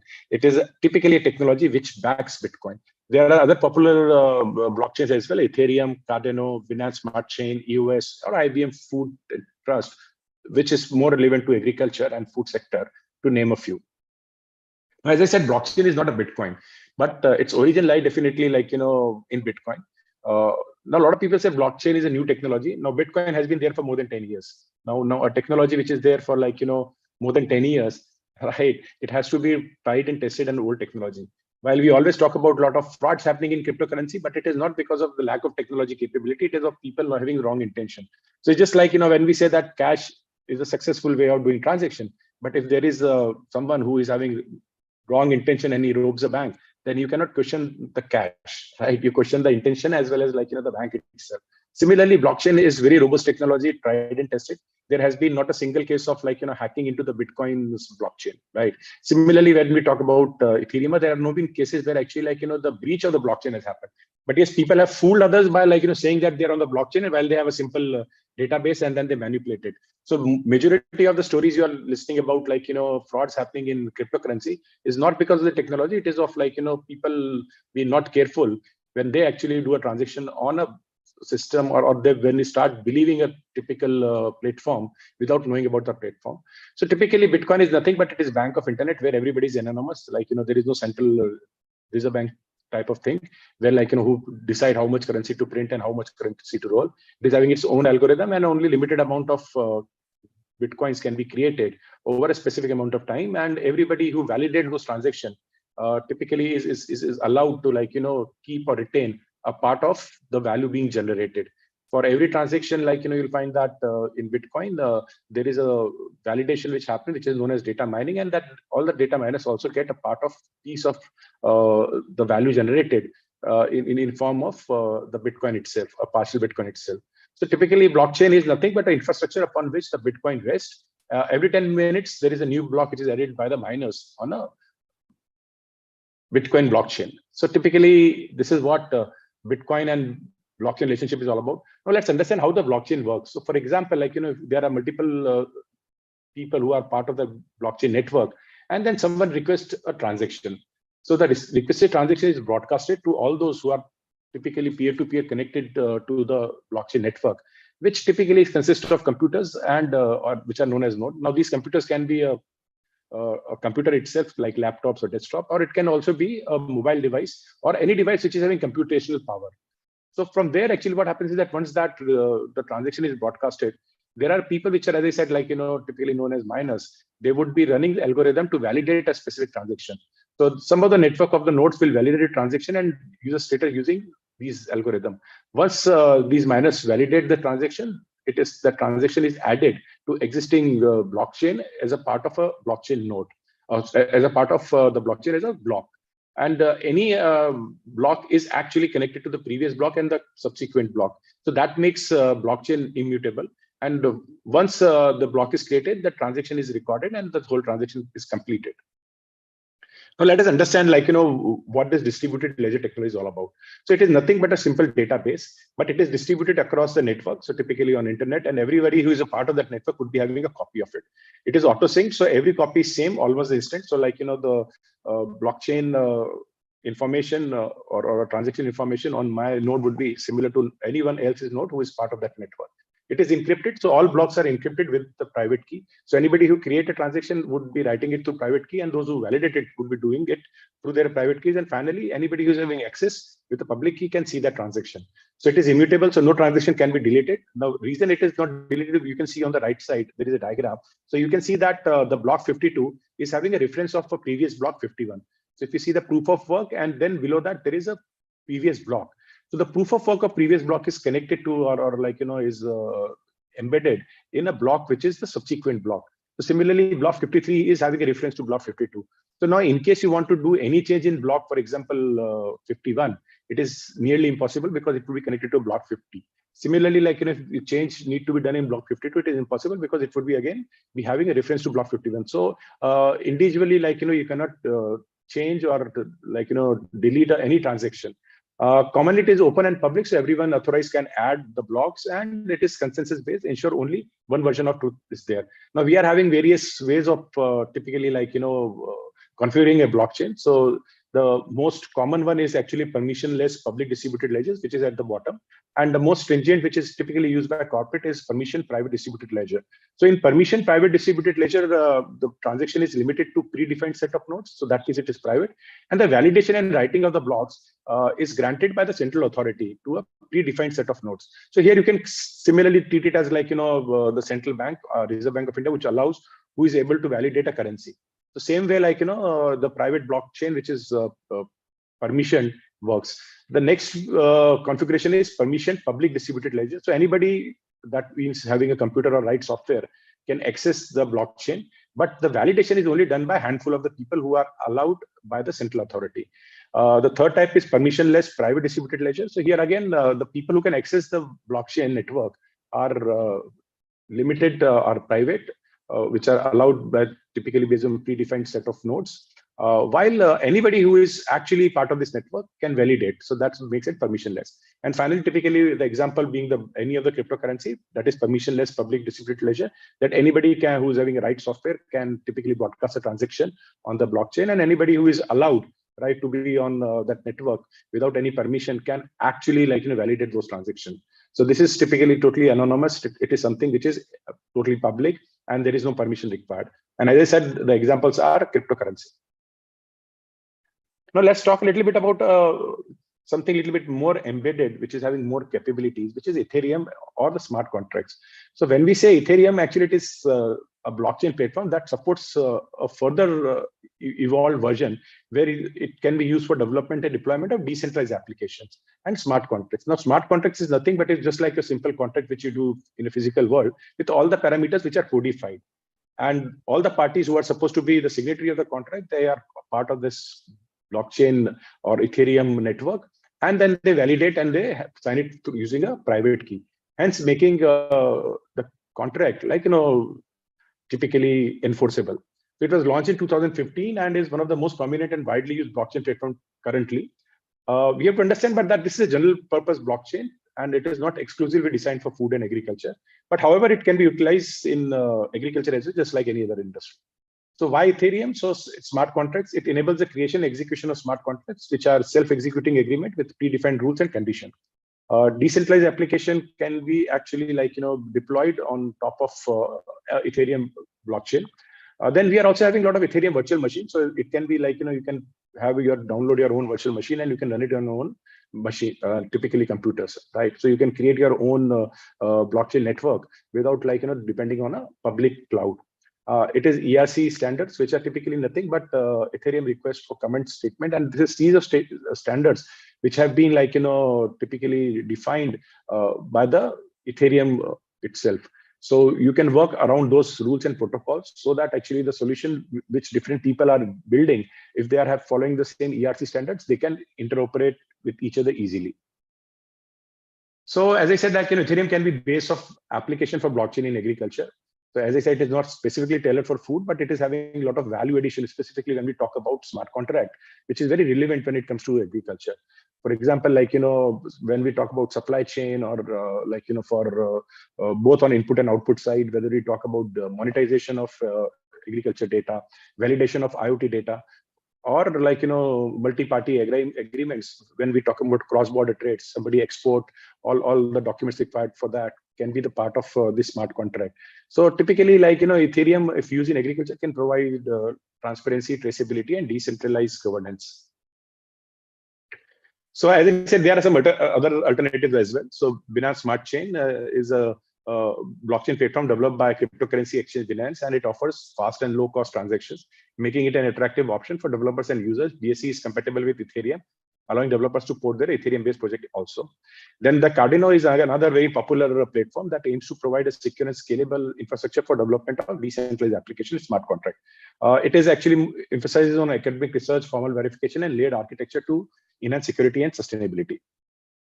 Solana is another high-performance blockchain because actually it has cubed its architecture a little bit, more suitable for decentralized financing because they need fast transaction processing, and rather than proof of work, it goes on proof of stake, which reduces the total time required for validating a transaction. And similarly, Avalanche is a platform that combines the benefit of scalability, security, and decentralization. Again, it is having very high throughput, quick finality, and low transaction fees. Because you don't need too much of GPUs for it, because again, it has an algorithm which makes the validation not as evolved as which is required for example, Bitcoin, which is mining. So it includes usage in agriculture as well as in distributed finance and supply chain management. Tezos is another self-amending blockchain platform that enables on-chain governance and formal verification. Now, this is very important because this is heavily focused on security and upgradability. And when we say security, like, when we talk about the food safety, Tezo can provide a very valuable option. And EOS is another platform that aims to provide high performance scalability and user-friendly deployment tool. It offers a delegated proof of stake consensus mechanism and support the development of decentralized application. Now, you'll hear these words proof of work and proof of stake regularly. Proof of stake doesn't need too much of computing power, while proof of work needs a lot of computing power. Both have their own pros and cons, and depending on what application you want to use it for, you can decide which type of blockchain you can use. Now, these are some of the actually blockchain application which can improve the agriculture productivity. So IoT and open data. So you'll find that IoT data is unsecured. So like, all the zeros and ones which are transmitted from a sensor to the cloud, the security becomes an issue, and anybody who can breach into it can really create a lot of problems for those who are using this solution. So if you align IoT or open data with blockchain, you can provide a layer of security, which is very, very important. Blockchain can also be used for farm monitoring and management, where you can have different stakeholders becoming part of the blockchain network, and then they can work in an environment of decentralized trust. Trade and supply chain. So specifically when we are talking about cross-border trades across countries, documentation using smart contracts make it very fast and easy, and it ensures that you are able to conclude the transaction in a very, very reduced fees. Payment and transaction itself. So typically, when we are talking about the banking, whether it is about delivering credit to supply chain players or the farmers, all of those things can be ported to blockchain and can reduce the cost of transaction, which is very important. Subsidies and incentives. So there are government policies actually whether the compliance is met or not, right? Or delivering certification. So when we say that compliance and certification, it also ensures that government policies using a smart contract can be delivered without any paperwork required from either the end users, or typically the producers or the supply chain players, or the government. So that makes delivery of government incentives trustworthy, transparent, as well as economically more efficient. Now, the agriculture productivity and food safety is a global challenge. So we are talking about typically 821 million people were food insecure in 2020, and the last data which recently was published by FAO, we are talking about close to 1 billion people who are food secure today. And by 2050, we'll be having population of 9.7 billion, and that's typically more than 2 billion added since last year. And 30% of food produced goes to waste due to the inefficient value chains, and that leads to a loss of $1 trillion. Contaminated food causes 200 plus diseases, and 700 million people fall ill every year because of contaminated food, out of which 500,000 die due to unsafe food. Cost of unsafe food due to medical expenses and productivity losses is $200 billion. So now this will give you depth of the importance of food safety and security and why it is a global challenge. Now, what are the bottlenecks for agriculture productivity? First is productivity data collection measures adds to hours and dollars. So typically, nobody wants to collect a lot of data, right? So if I tell you, for doing a specific activity, you have to feed so much data on your mobile application, and then you commence it. Not too many farmers will be doing it, or even the people who are in the value chain would not be very keen to exit. So productivity data collection is costly. It takes hours and dollars. The more complex the value chain, more paper trails and more documentation. Aggregation and quality assurance at different stage a bottleneck.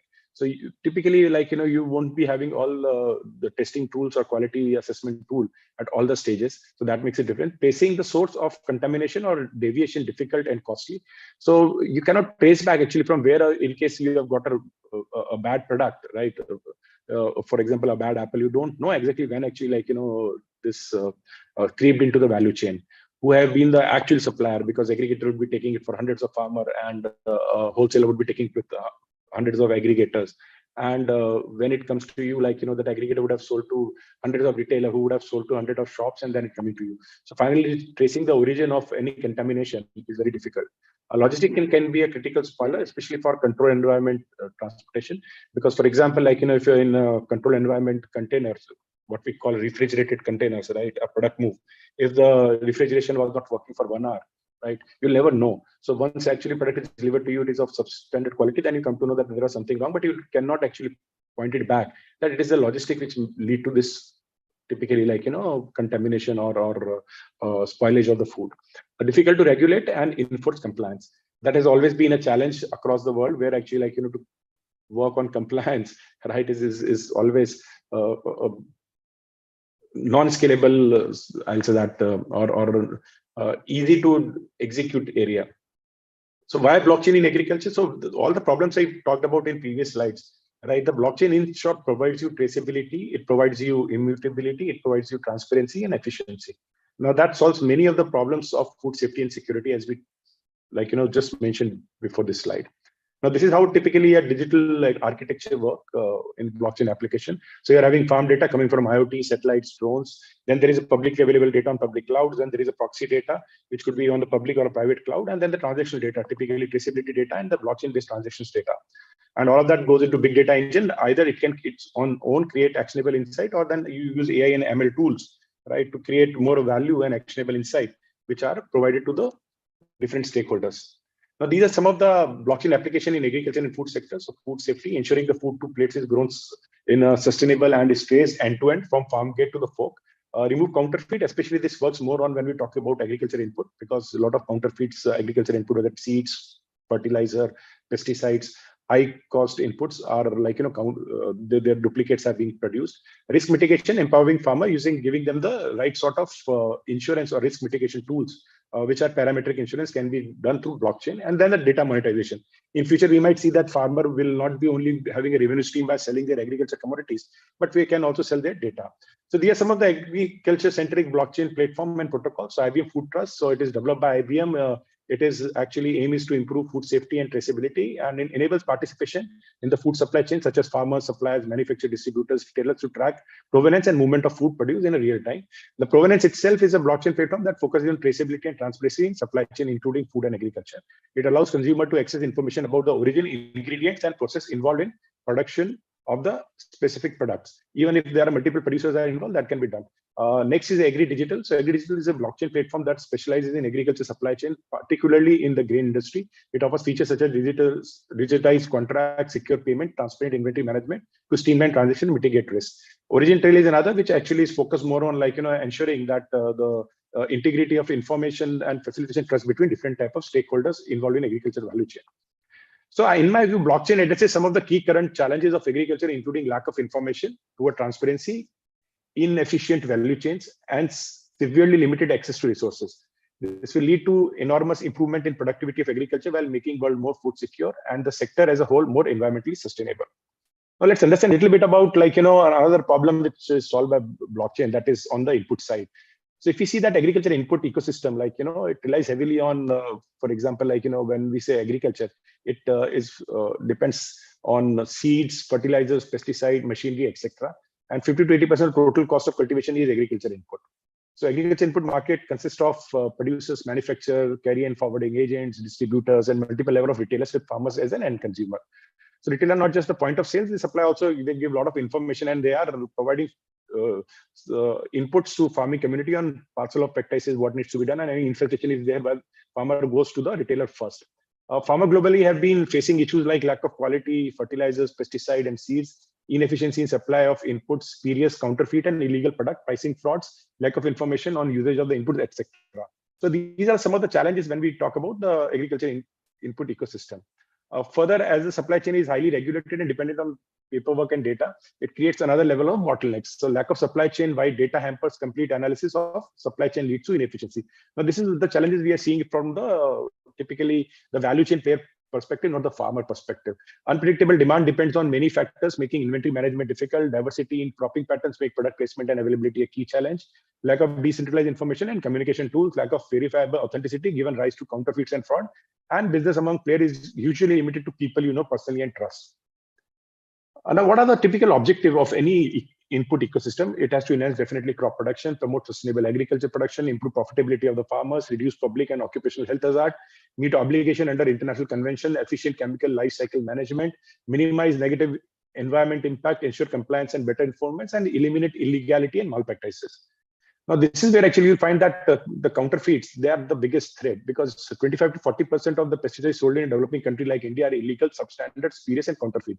Now, this lead to the farmer suffering heavily because they might be believing they have applied the right inputs, but they don't get the result, leading to lower yield or crop failures.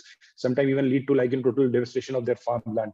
And similarly, it creates a lot of problem to the other value chain player, including the manufacturer and the brands, because the farmer loses trust in the brand itself because he would have used a counterfeit. Now, counterfeit can be countered using blockchain. Why? Because blockchain provides traceability, immutability, transparency, efficiency, programmability, scalability, and privacy. Now, the use case for counterfeit is factory to gate traceability. So factory gate to farm gate traceability and regulation and compliance management. So these two key problem statements can be solved using blockchain when it comes to the agriculture ecosystem. So trying to make input supply chain more trustworthy and efficient and transparent is what is the key, I'll say that value addition by blockchain. It helps in digitizing the supply chain and helps in tracking data for product throughout the network. So as soon as it leaves the factory gate to the last used by the farmer, it can be traced. It is the power of technology to make data sharing possible among players who have conflicting interests in the supply chain. So definitely the C&F is having its own conflicting interest than the producer or similarly retailer. So everybody can be given only that part of data which is relevant to them. A unique advantage of openness, security, and trust help in fit in input supply chain where multiple competitors are fighting for the same market share. So for example, if you are having a marketplace, we are having multiple competitors providing their product. All of them can have only access to their data. For example, a same retailer can be selling 100 of product and his data is on the blockchain. Similarly, the producer can only see that data of his product being sold by that retailer. So that level of minute micromanagement can be done using blockchain. So let's see how a blockchain-based factory gate to farm gate traceability works. So manufacturers labels the product with the identifier, for example, QR code, RFID, or smart stickers, and register on the supply chain to start the product journey. The product is initiated on the blockchain once the current owner initiated transfer to the new owner. And the new owner is, for example, could be a C&F, a dealer, a distributor, or a retailer. And transaction is completed once the receiver scans the product, identifier once received the product, and all of that is actually done through blockchain, where a block is created of every transaction. All the data of the product journey is collected and stored on blockchain in encrypted format. All the players have web and mobile application where they can view the data and analyze their part of the supply chain. So they only see what actually is relevant to them. Further, the overall data can be aggregated to gain insight into complete supply chain. These data parameter exposes for the analysis, which can help in decided by the consensus, which can help in further improving the efficiency and effectiveness and economic viability of the whole value chain. It can reduce the cost drastically. So typically, what are the benefits of enabling blockchain-based supply chain? Automating the purchase process, improving transactional flow, securing supply chain, ensuring integral geotraceability, detection and prevention of frauds, streamlining and maintaining internal documents, and inventory prediction and forecasts. So these are some of the benefits of using a blockchain. So I'll be talking this in a little bit of brief. So value addition to supply chain is that actually you can reduce the cost. You can make the whole transaction digitized. You can ensure that there is always a proof of a specific transaction, which in case there is a problem can be always referred to. A smart contract can ensure that the movement of product as well as data is on a real-time basis and not too much time is wasted. And hence overall efficiency and transparency pays ways to price reduction of the product. And hence it also helps a farmer. So for supply chain participant, whether it is manufacturers, C&F, distributors, retailers, or farmers, everybody gets value. I'll talk a little bit more on the manufacturer. So he gets a visibility of a complete supply chain till the farmer. Data is helpful in weeding out the player who indulge in mixed fraud. So typically, when you say that somebody is doing a fraud, the manufacturer can always identify, trace it back to who are those retailers or C&F or the distributors who are doing any sort of fraud. Data is helpful in inventory management and predictive analysis or demand on geological level. So you can pinpoint to every specific location that where the value chain is not efficient, what fine tuning is required, whether it's a logistic problem, whether a C&F is not doing work right today, whether distributor or retailer is not actually ensuring the right practices. Similarly, farmers can check the authenticity of agri input. I think that is very important.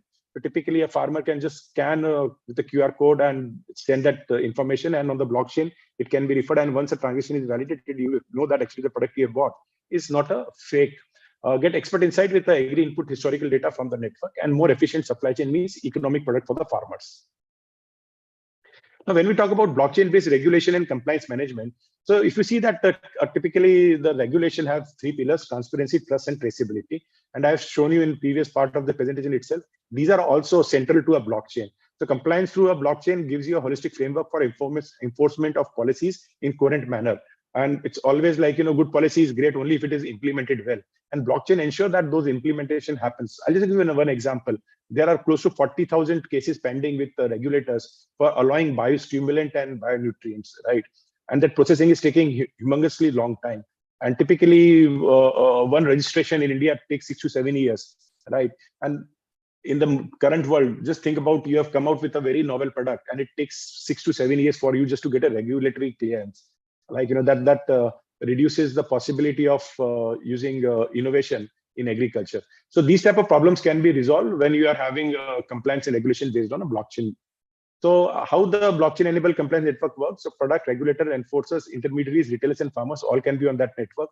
An application can be product management, SKU level management, transaction management, entity management. So regulator can see all this information on real-time basis. And in case they have to pull out a product or they have to restrict or ban a product, they know exactly where that product is. And based on that, they can ensure that, like, if they have to take any measure, they can make it and do it in a very real-time basis. Our compliance pain point, which are addressed by blockchain, is high cost of administration. So reduces compliance costs for all the stakeholders by 50 to 80%, lack of accountability. So it ensures through decentralized system that every stakeholder is accountable. So for somebody who's sitting for for 2 years on a file, is not clearing it, it would be visible. And because he has to using his private key, write on the blockchain itself, that he is approved or rejected. And what is the reason behind that? Lack of resources. So because it automates a lot of processes, blockchain ensure that the lack of resources doesn't leads to inefficiency in the compliance network.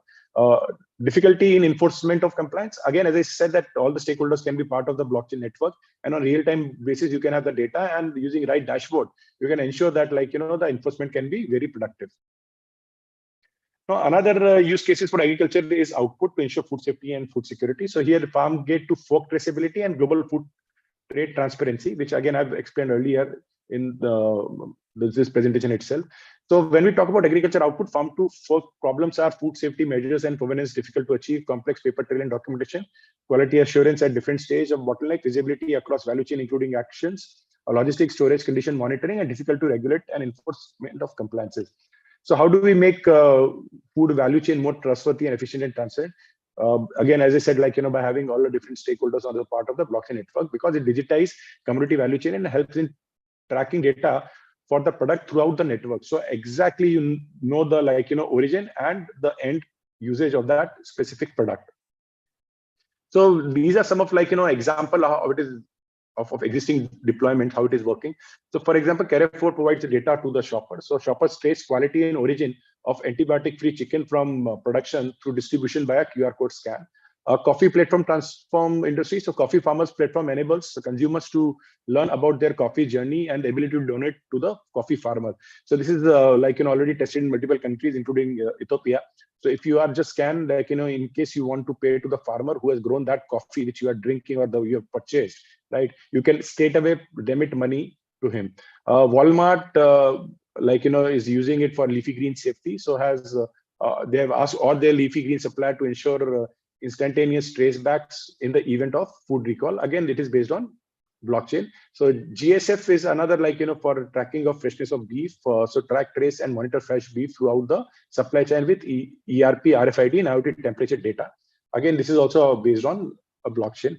So how the decentralization of supply chain typically works. So if you see that on left-hand side, we are having the current method, typically supply chain, where a restaurant can buy from a manufacturer, from the growers, from an import or a logistic company. Similarly, or a retailer. Retailer is a center. Again, he can directly buy from the grower, or he can directly serve to restaurant. So there are too much of complicated, I'm saying that haphazard supply chain. Now, all of these can become the part of the nodes of a blockchain.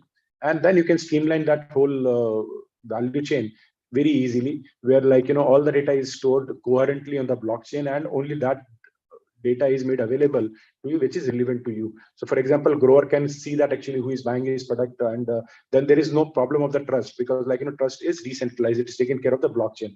So grower can sell to any retailer, can use any logistic supplier, and similarly the input provider can deliver to any grower, and all of that information can be a part of the blockchain. And further, it can be through smart contract ensure that everybody who is part of the network typically have no I'll say that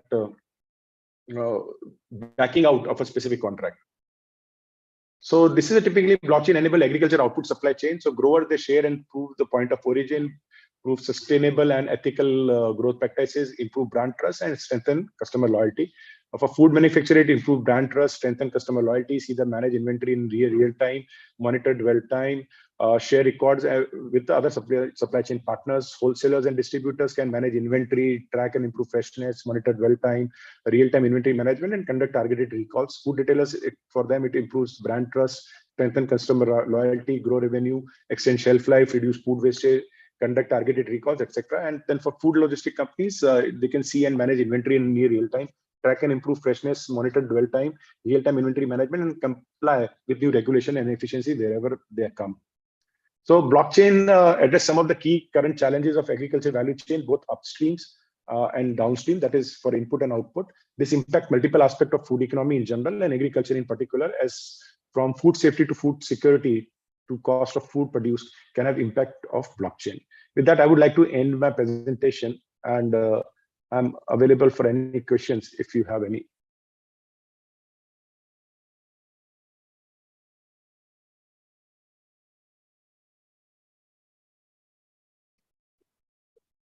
Thank you so much, sir. It was very informative session, and it was another advantage that you discussed, that is blockchain. So definitely it was a very nice session for all of us, and our participants must have enjoyed the session. So it is my humble request for the participants, if they have any questions or queries, you can definitely connect to sir and ask. So before that, somebody asks, I have one question in my mind. So suppose you told there is something called Walmart, and it was looking for something it was choosing. It is going to choose like which of the following vegetables, leafy vegetables, was fresh and something like that it was. So my question is that, sir, if you're putting this kind of technology into the chain, then our cost, total raw cost will be increased, no, sir. For the final product, our cost will be increased, no. So like how we can, what's your point on this one, sir? Yes, see, actually, when we say cost, I believe that definitely a company like Walmart won't mind having an upfront cost. But overall, if you see that, when you see that the cost of recalls, cost of selling a sub-optimized product, if you add all of that, or a reduction of losses, making supply chain more efficient, that cost would be taken care of. So if I spend $1 a kg for a product, right, because of using of technology like blockchain, but eventually when I'm able to reduce my food wastage by 10%, right, and if the product cost per kg is $20, I'll be saving $2. So I add up making more money rather than actually losing money. So this is where I believe blockchain recovers its own cost typically in agriculture like industry in 2.5 to 3 years. So there would be upfront cost, but end of the day, that cost could be taken care because it increases efficiency and make the whole system more productive. So, sir, are we in a position like India is in a position where the small and medium farmers can adopt these kind of technologies and calculate these things, and then they can opt for these kind of things? Are we in a position to do that? See, if you are in position to have world's biggest digital payment network called UPI, right? I don't see any reason our farmers cannot use blockchain. Only thing is that just we made a mission that UPI, all the bottlenecks were removed. We ensure that we have a good mechanism of doing KYC using Aadhaar. Just think of 10 years back, 15 years back, when the Aadhaar and UPI was not there, right? To open a bank account, it used to you have to go to bank 3 times. Now that amount is saved. Just click, I want to open a bank account. There is a video KYC, right, where you have to show this is my PAN card, this is my Aadhaar card. You enter in your Aadhaar card number. OTP comes to you, you enter the OTP, and then you are having a bank account in 10 minutes, right?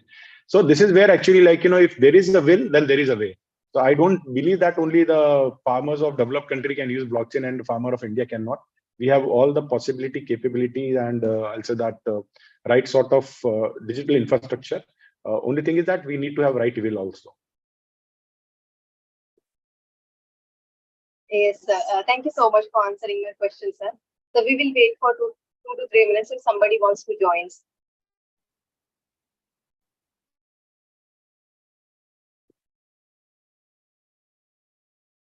I always believe if there are no questions, that means either I have spoken very well or I have spoken very badly. No, sir, definitely you have spoken very well, sir. So we will wait, sir. All right. कहते हैं या तो सब कुछ समझ में आ गया, बिल्कुल समझ में नहीं आया, तभी क्वेश्चन नहीं आता है. So for me also it was a new session, but I was listening carefully, and actually I got these two questions, and for me also it was a new session. So I was very enthusiastic. I was eagerly listening to what you were saying. So it was a wonderful session. So for me also. Sure. Participants, if you have any question, we can connect to sir and ask.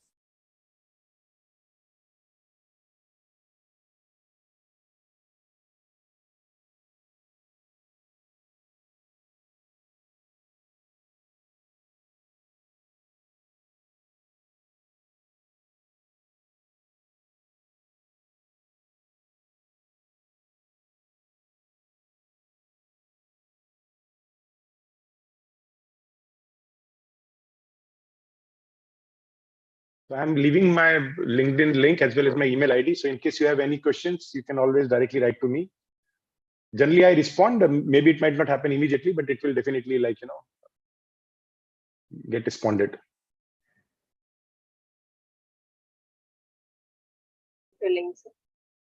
Yes, so actually I see somebody writing very informative session. Blockchain, another advantage appears to be insurance and insurance claim would be very comfortable for farmer and company. Yeah. So I would just like to add a couple of things here. Because of lack of time, I have not included the risk mitigation part of it. So there is a concept called parametric insurance. So what is parametric insurance is that actually you are having when you typically get an insurance cover by paying a premium as a farmer, you are having a window. So for example, plus minus 10% of rainfall. Now there actually currently if you have to go and claim your Pradhan Mantri Fasal Bima Yojana's money, right? There is crop cutting experiment, what you have grown, what crop you have grown, what has been actually in that district, the productivity. Based on that, whether the whole taluka has been declared disastrous or not. So all those complications are there, and farmers eventually are not happy because it is a lot of paperwork. In parametric insurance, actually, there is meteorological data which tells you whether rainfall was more than or plus minus 10%. So if in a window of sowing, right, if it is more than plus minus 10%, right, more than or less than 10% of normal, then you immediately get the payment, right? You don't have to give any paper. So that is the level of risk mitigation tool which can be provided using blockchain. Sir, Sir Rajendra Krishna Prasad is also putting something into chat box, sir. So he's telling blockchain technologies need high infrastructure and current to keep it in use, sir. Yeah, so actually, there is a little bit of misconception that when we say that when we talk about blockchain, right, you need a huge amount of infrastructure. So as I said, there are multiple algorithms. So one algorithm used to be when we go for proof of work, so which needs a lot of miners, a lot of GPU data, and that needs a lot of computing power. Now the world has evolved to newer algorithms, which are actually typically proof of stake, where you don't need so much of GPU and computing power. So those are cheaper option. But yes, definitely if we say that the digital infrastructure also is not there, and the cost of digital infrastructure itself is put on blockchain, then definitely it is a costly affair. But if you are just talking about it is just you download any application, right? You are not even sometimes charged for that. So for example, if you download a crypto wallet today, right, which luckily has been made legal in India now, right? So when you download a wallet, right, you pay nothing, right? There is hardly any cost to you unless you do the transaction. So when you do the transaction, then there is a small cost, right? So that way, even if you are using credit card, there is an inherent cost to that. You pay annual fees for that. So this is where we have to understand that I don't see the blockchain or similar technologies are having a very high cost implication when you compare it with the value it is having. So now there is a question: are any disadvantage of this technology? See, I am always an optimist. I always believe that technology doesn't have any disadvantage, right? That is what motivates me. That what drives me to keep on doing what I keep doing every day. So I believe that disadvantages when you compare to the positives of using this technology, right? Advantages far too more than actually the disadvantages.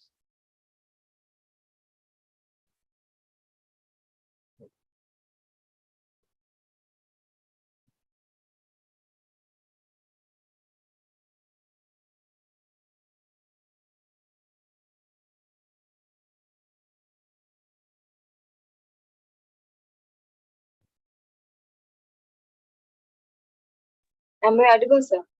Yeah, you are audible, Priti. Yes, I think I lost my connection, sir. So I joined it back. Sir, some Subaravi Reddy was also asking one question, sir. Is there any disadvantage of technology?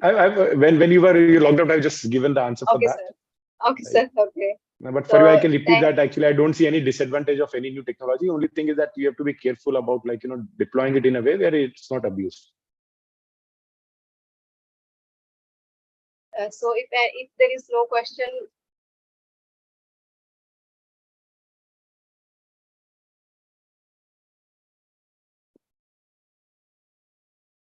so Gopi Krishna is asking, can blockchain support generating predictive model for price stabilization in agriculture?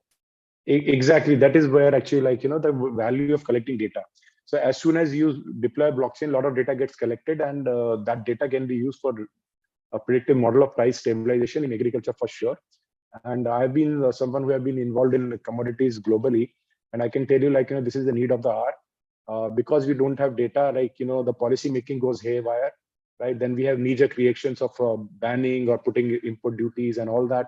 A wrong advisory goes to the farmer what he should be growing. So farmer just look at previous year's record, and if onion price or tomato, for example, tomato prices has been very high this year, right? You'll find the same season the next year. Far more farmers would be growing tomatoes, and suddenly the price will crash. Then the farmers will suffer.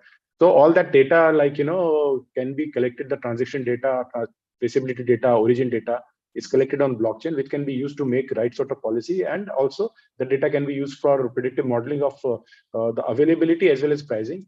But it is not that simple that only transaction data can help. You'll have to also add up different agronomical parameters. For example, how the weather would be next year or upcoming year, and all those data have to be put in some AI and ML models to come out with right insight for different stakeholders. So blockchain can become a very important part of it, but it is not the complete solution which can give you that solution. And the next question is about blockchain cause monopoly of certain crops. Monopoly is caused when people consume, right? It is not about technology. So आप ज़्यादा चावल खाएंगे तो चावल monopoly बनेगा.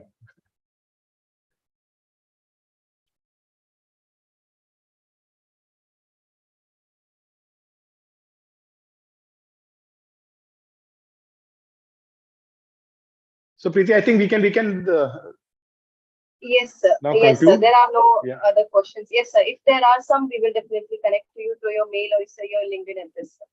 Perfect. Thanks, Preeti. Thanks a lot.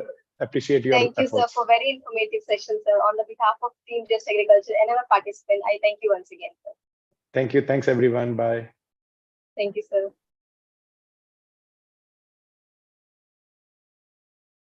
So, dear participant, our next guest will be joining in a couple of minutes. So, meanwhile he joins, I will hand over the podium to our next host, who is Ruchika.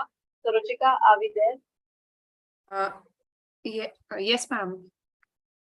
Okay.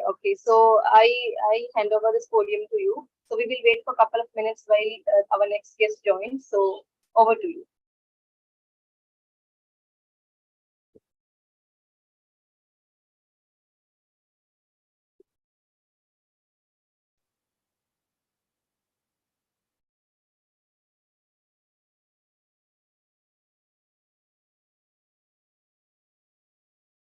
A very good evening to all the participants.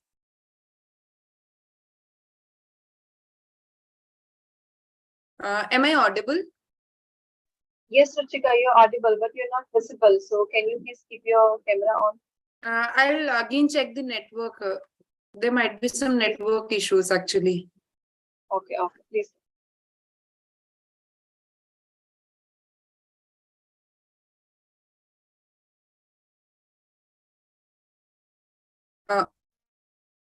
I'll reconnect once. Yeah, you're visible, but your voice is not proper. You may please check your connection again.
Participants, we will wait for another 2 to 5 minutes. Meanwhile, our guests will be joining.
Rachika?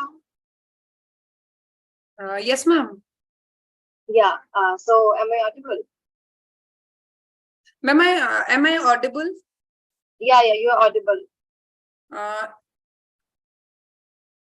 Okay, ma'am.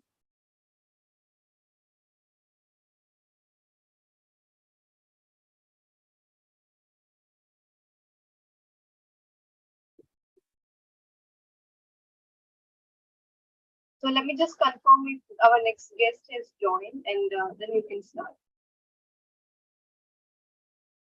Okay. A very good evening to all the participants present, and a special good evening to our guest for today's evening, Mr. Shyam Kumar Katta sir, Director Programs, Hyper International USA, Advisor Smart Farming Tech, Netherlands.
A very good evening to everyone present. Sorry for the interruption due to some network disturbance. So to begin the session with, I would like to welcome all the participants and our special guest, Mr. Shyam Kumar Katta sir, who is Director Programs, Hyper International USA and Advisor, Smart Farming Tech, Netherlands. So before beginning the session, I would like to introduce sir to our participants.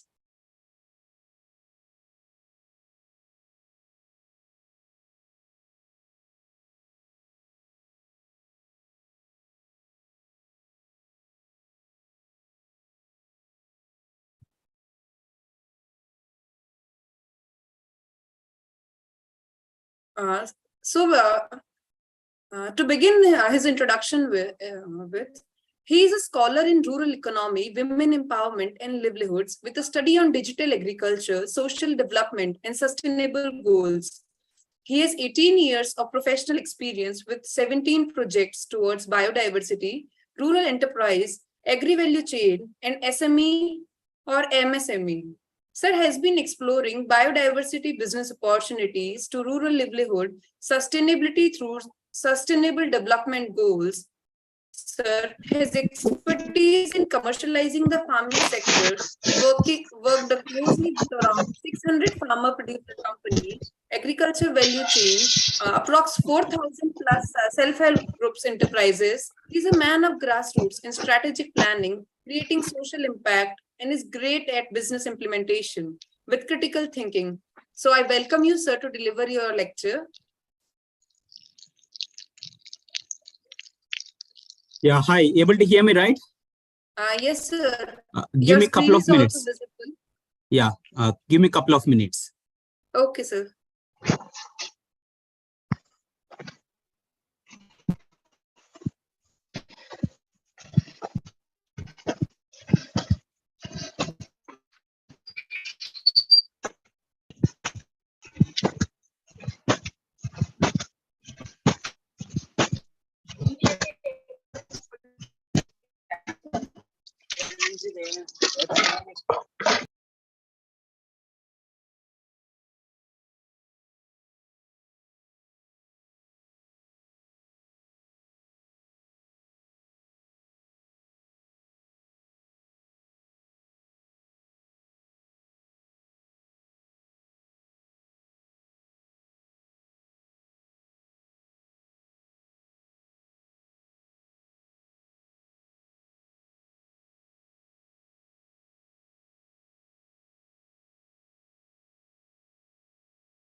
Sir, your screen is not visible.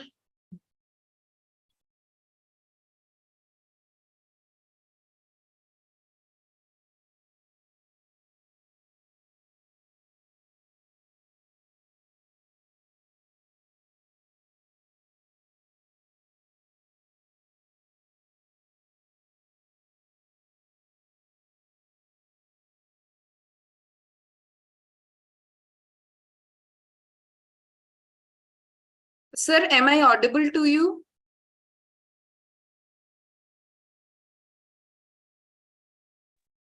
Ruchika, you are audible, but he is not audible now, not visible.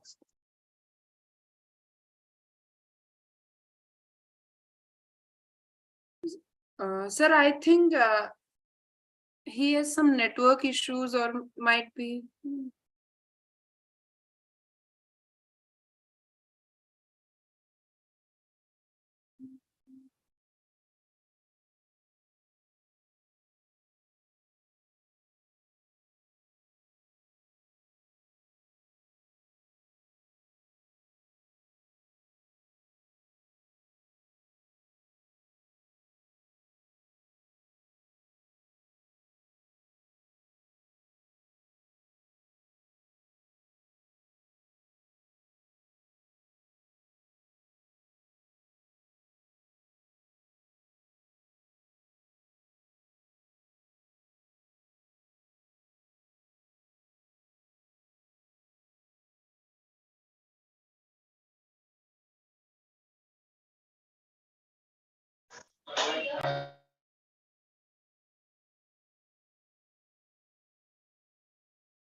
Sir, am I audible to you?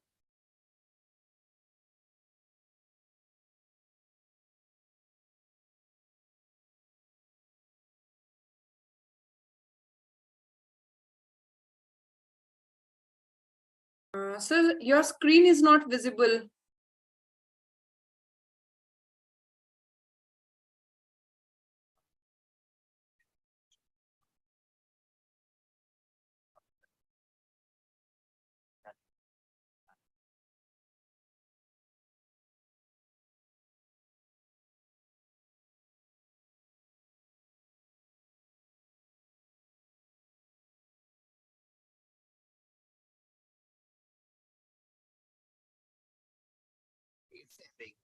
Right, yeah.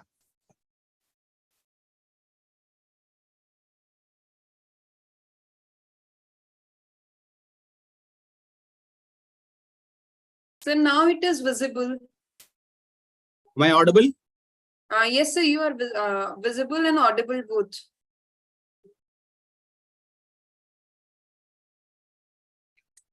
One second.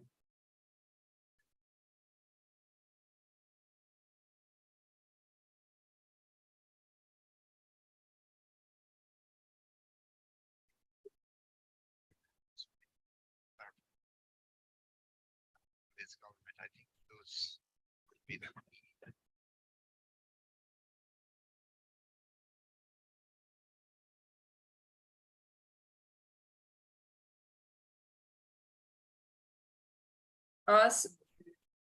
Sir, please unmute yourself. Yeah, able to hear me right? Yes, sir. Perfect. Yes, good evening all.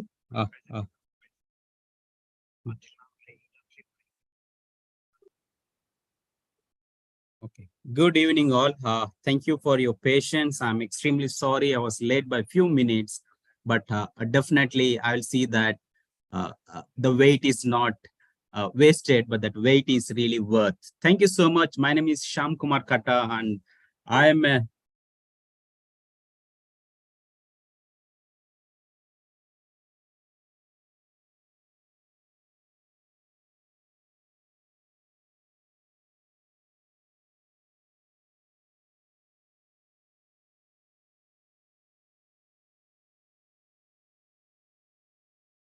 yeah.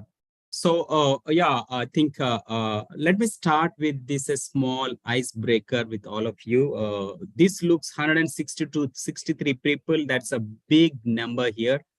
I think it's very important that all of you have joined here.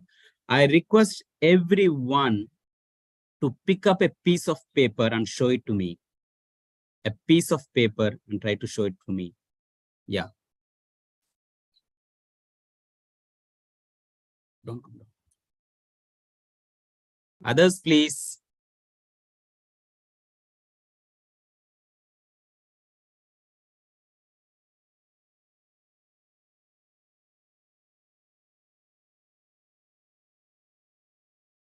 Good, good. Few more people needs to do that. I have seen only few hands. We are 160 people. This room is gonna be energized and we are gonna make some difference. We are gonna do some difference towards agriculture. I think I want all of your participation.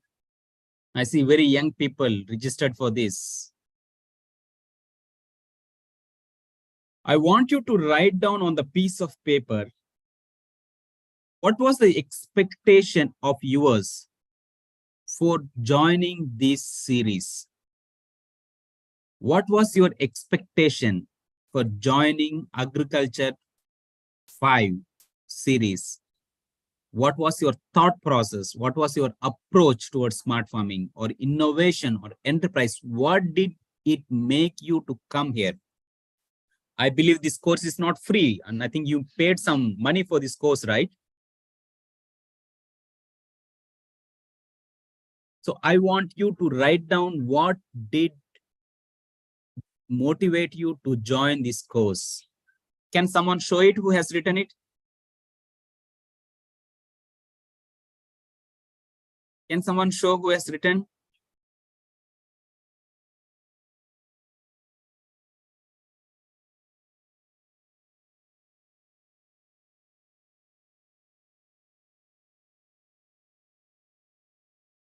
Can you read out Manjula ji? Dr. Manjula ji, can you read out what did you write?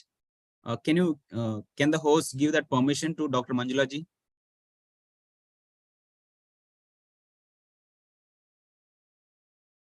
Hello, host.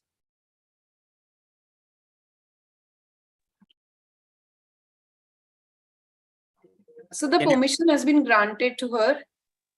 Yeah, Manjula ji, can you read it out? Yeah, please. To learn innovative thoughts and concepts. Wow, that's really great. Innovative thought and concepts. Thank you so much, Manjula ji. Anybody else would like to share? Anyone else would like to share?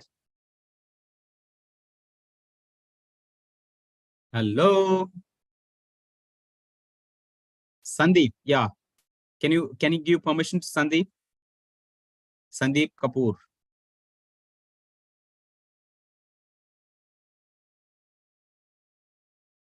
So the permission has been granted. Yeah, the possibilities of changing the scene of Indian agriculture with this smart farming. Wow. Hats off. That's really great. Wow. So there are ideas, there is some kind of expectation for people who are in this room. That's really amazing. I think Vicky Meena has raised her hand. That's amazing. We'll talk about it a little later. I would like to take a different deep dive on what agriculture is all about, what are innovative thoughts, and what should be our perspective towards it. And we'll end up today with a short goal for each one of us. I want you to keep that white paper with you. We would be doing a small exercise by the end of this my session. I'm not going to leave you freely. You are going to commit something today. If you have come here, there is some interest for you to bring a change in the agriculture sector, and you are going to commit and going to work towards it by the end of my presentation. Is that fine? Can you give a thumbs up if you are okay with that?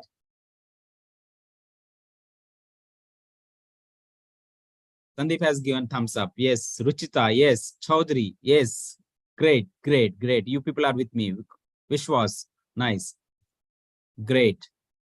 Interesting.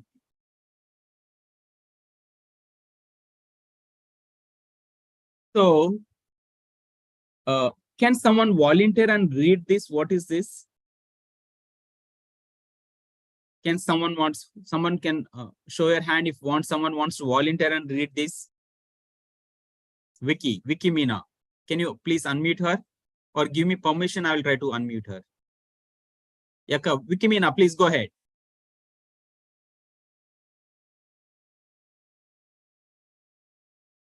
Vicky Meena, please read.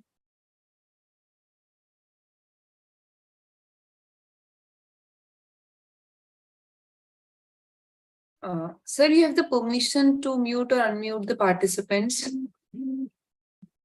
Okay, thank you. Vicky Meena, I have unmuted you. Can you please read it? Sir. Climate change, COVID, and conflicting and crisis and food. Thank you, Vicky. Thank you for that. Yeah. So I think he missed out a point. He read it well, but he missed out a point. Climate change plus COVID plus conflict is equal to, all three put together is equal to, we are in a crisis. What is that crisis? It is food crisis. We are speaking about agriculture from past 10 years. Technologies, government, institutions, industries, CSR, you name anything. Everybody are speaking about food crisis, the prices of food, the nutritious food, cropping cycle, vulnerability of food, a lot of things, pesticides, pests, people are speaking. Technology, we read in newspapers that people left their software jobs and they're coming to do as an agriculture work on the ground. Why it's important? What is that it's making them to look towards agriculture? What is the thought process people have? We have several institutions, universities, PhDs, theses, libraries, which are being established towards agriculture, food. Why? One important thing is there is a word in Telugu which says that Koti Vidyelu Puti Korake, which means you have crores of educations, different types of educations, but end of the day, all these educations are leading towards your food. You work for your food. That's the reason they call it as. So I want to take you a deep dive in learning about what is this 4C theory, which I have done my research and theory and have come out. Okay. So if you look at some changes, now I was mentioning the climate change, globalization has completely changed the face of the earth. Situations have come to a stage that agriculture is uncertain these days. We cannot trust. Farmer is not in a position to trust if he has done farming. He's not sure he will get back his money, whatever he has invested as an input. The major reason is because of the climate change. We are in the days of where we are not sure about our agriculture systems. So farmer, what he does is he gives his land on lease. He comes to a neighboring city as a labor or as a watchman or to pick up some kind of part-time job, which gives him some kind of regular income to have his family safe. So the trend is changing. Farmer is giving up his farming. Technical people, technologies, they're coming into farming. So there's a trend in change. So what is this all about? How are we gonna change the face of this earth under this climate change situations where agriculture can play a very key role? So we read about situations like the onion prices have gone to 200 rupees, or the chili prices have gone to 150 rupees, or the tomato recently was been sold for 250 rupees. What is the reason? 10 days before, the tomato was 20 rupees. Within 10 days, tomato has become 250 rupees. Why? What is that change? Where did the break of the supply chain or value chain come into place? What is the role of the farmer here? How to mitigate this situation, the supply and demand? So everything is a big gap. I'm trying to give you a challenge this here.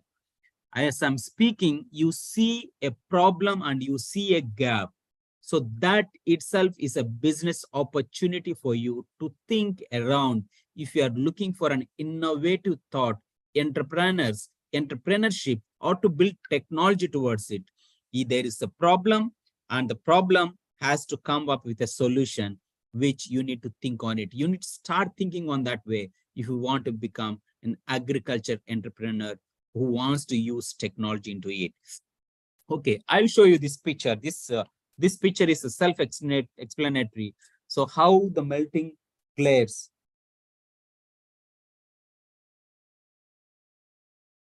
Huh? So this is melting glares, sorry, melting glares. This is how on the left-hand side, how it used to be in the before. Now, because of the situation, it's been completely getting melted, which means things are changing. It's not safe. You see the rising of seas, floods everywhere. We never expect, right? A sea can come into a city. Normally people enjoy, the beachside houses are very expensive, really enjoyable, but beaches are being under water. So we will talk a bit about food, climate change, and food crisis, and we'll see how we can speak about agriculture innovation systems which can help. Vaishali has raised her hand. Would like to speak something, Vaishali? Yeah, Vaishali, I have.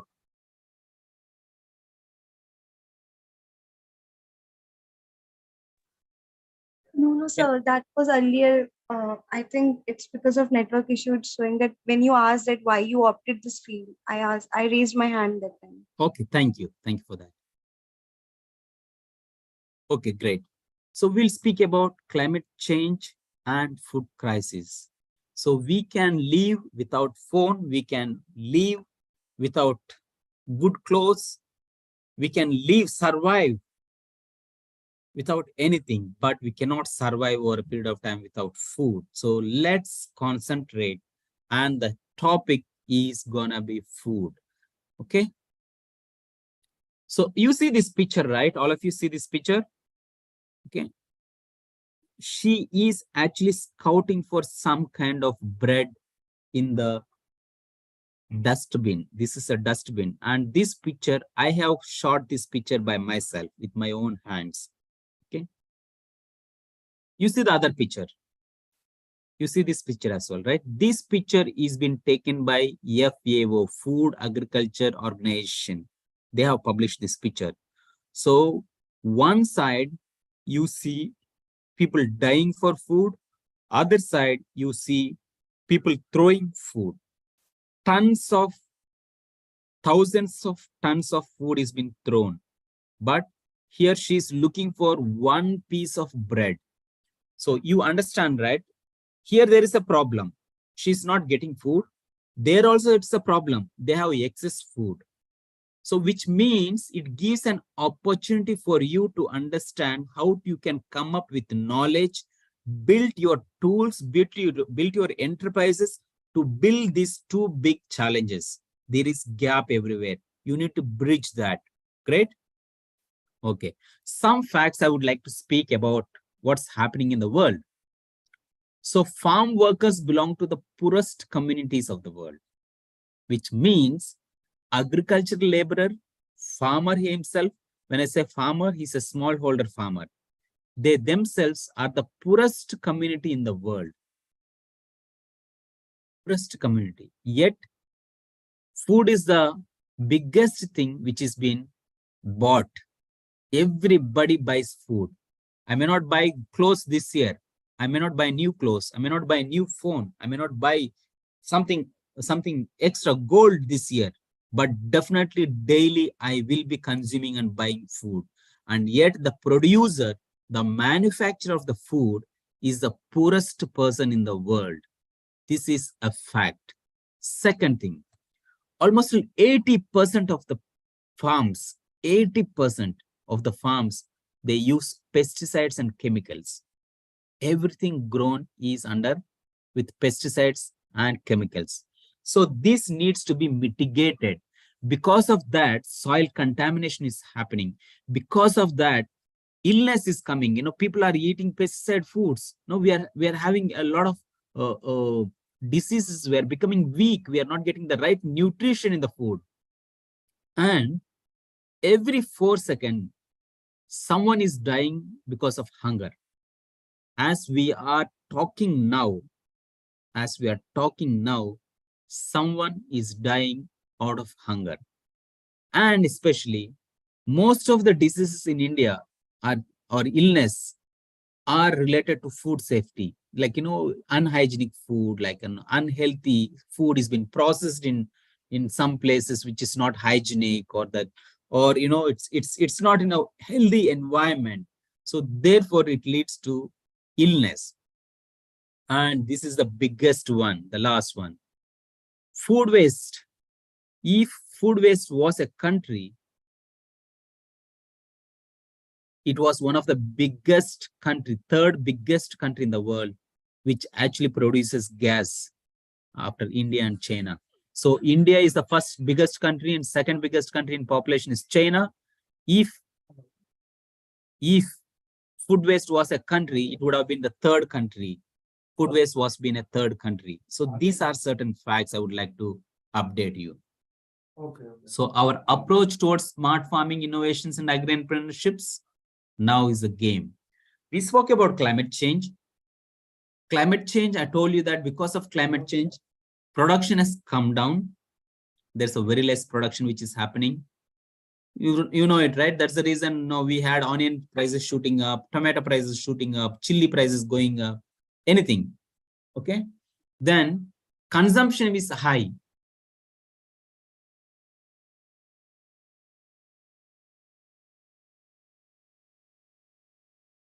So consumption is high. Why? Because we are not getting the right nutrition in the food which we are consuming. For example, I will tell you, if one person is eating an egg, because of the pesticides, because of the proper low nutrition where the bird is consuming, okay, that one egg nutrition is not sufficient for us. Nutrition has to be multiplied. It has to go double. Okay, then only we can meet that. So therefore, less production, first of all. Second thing, consumption is little high, which means actually it challenges you and I to have that kind of situation. Because of this, we have hunger, poverty, and famine, which is ruling.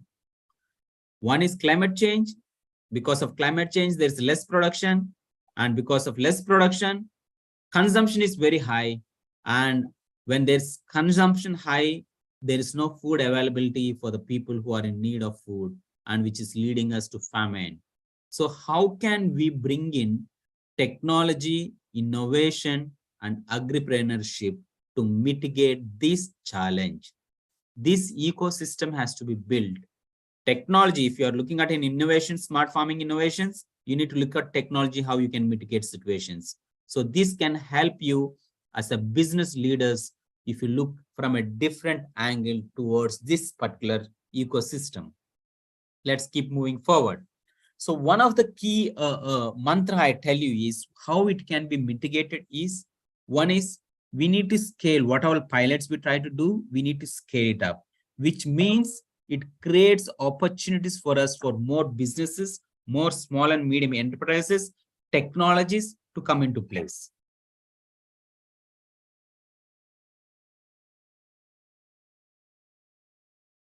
It gives opportunity. Second thing is, to mitigate this problem, we need to build up permanence. Permanence is nothing but you need to establish a lot of infrastructure. There should be warehouses, there should be food processings, there should be infrastructures where we can build to process food, or the value chains, the supply chains, technology to reduce waste. That kind of infrastructure needs to be built up to mitigate this particular challenge. And technology partnership is a one big requirement. We call it as private-public partnerships. What happens is here, when you have partnerships, you try to connect the dots. There is need somewhere, there is opportunity somewhere, and somebody has got that services where if we can connect all these using technology, I think you'll try to fix the problem. So we speak about technology being the enabler of this particular situation. Okay, are you getting any questions? So that I know I'll keep moving. If someone has got a question, please raise your hand. Any questions, anyone? Let me have some juice.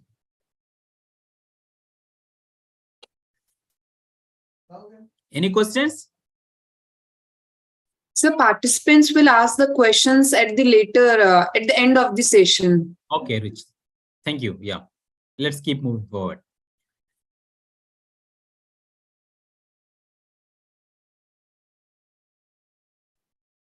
Okay. Yeah, this is something, a theory which I have written down again, which is called as the ELSA theory. ELSA theory, it's essential life support area, we call it as, because a community has to be built with different perspectives. So then only the ecosystem can be built. If you look at it, in the climate change scenarios, for example, when I speak about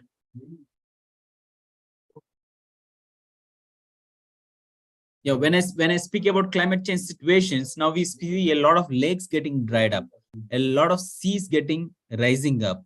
We see situations that there's no water levels. One place there is high water levels. So these changing scenarios actually affect the ELSA. ELSA means, I told, it's essential life support areas, the core areas. Actually, what happens is, wherever there is water, right, there is life. If there is water, automatically there is greenery which will come out. There will be animals coming out to drink water and eat that grass, and habitation starts within that areas. So that's how it's been built up. So few global challenges here, how we are working on high usage of water, yield fluctuations and low yields, inconsistent quality of food which comes out. Sometimes the food doesn't come in a good quality. Sustainability is a big challenge. Pests and weather conditions are different. These are some challenges, big challenges. Yeah. So these are some challenges. So this is the theory of change, how we can look at using the technology, the smart farming enabler, where you can look at it. If you can build a technology, you see how you can connect the dots. If you are building an enterprise into food processing, how you can connect the dots. You cannot rely only one particular entity. For example, people only are not your entities. Institutions are your entities. Ecosystem is your entities.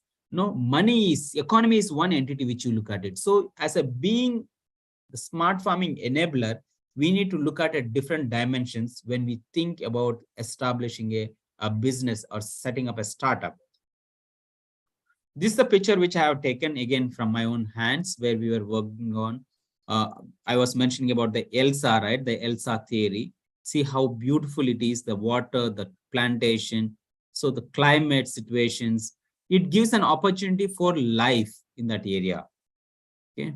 So I would like to go with some kind of self-reflections here so that we can start getting into next questions. Self-reflection is, as I mentioned you, most of the deaths are caused due to food. Okay. And almost 1/3 of the food is thrown away every day. 1/3 of the food is being thrown away. This is one important thing. Food is the most transported product in the world. It is the most transported product in the world across the globe. Any transportation, it could be raw food, it could be processed food, it could be frozen food, anything. It is the one transported. Okay. So now I would like to stop here and take one commitment. Before I give this commitment to you, I would like to see if you have any questions or we can talk about it. Please, floor is open for questions. Yeah, Ruchi, if you can open the enable people, we can talk.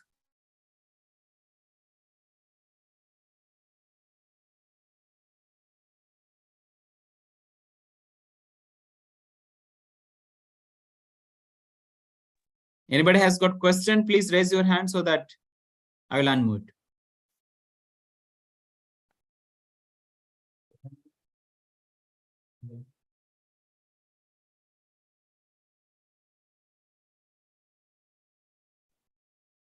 Yeah, Sandeep. Yeah. My question is very basic question. These all practices and smart farming techniques, though they fulfill all the most of the SDGs goals and beneficial for all, but in India, as the farm holdings are small, how these all the techniques can be affordable to the farmers, because our the whole problem should start from the solution, mainly to the solution to the farmers, increasing their livelihoods. Thank you for that question. First of all, let me tell you, a farmer will not understand anything about sustainable development goals. Okay. All that he needs is a fair price for his produce. Okay. That is your biggest challenge. First thing. Second thing is, it's important a responsible citizen like you and me, where we need to connect and contribute towards that particular goal. So for example, I mentioned you, right? One side there is no food, the other side there is excess of food. If you can come up to build that bridge, you can basically stabilize the input and output, supply and demand. Therefore, there's a standard price which has been established. Neither the end user, retailer, nor the producer will suffer because of these dynamics. Okay, you need to look in that perspective. I understand SDGs are very important. Even government of India they're looking at it very seriously these days. We are speaking about climate change. We are speaking about net zero. We are speaking about carbon sequestration. So things will change after probably the G20 meeting. There would be changes. Actually, I would like to share that. Probably I'll share it in the last. The important topics, 4 important topics where the G20 nations are going to speak about. I'll be sharing with you. Yeah. Thank you for that question. Yes. Anybody else?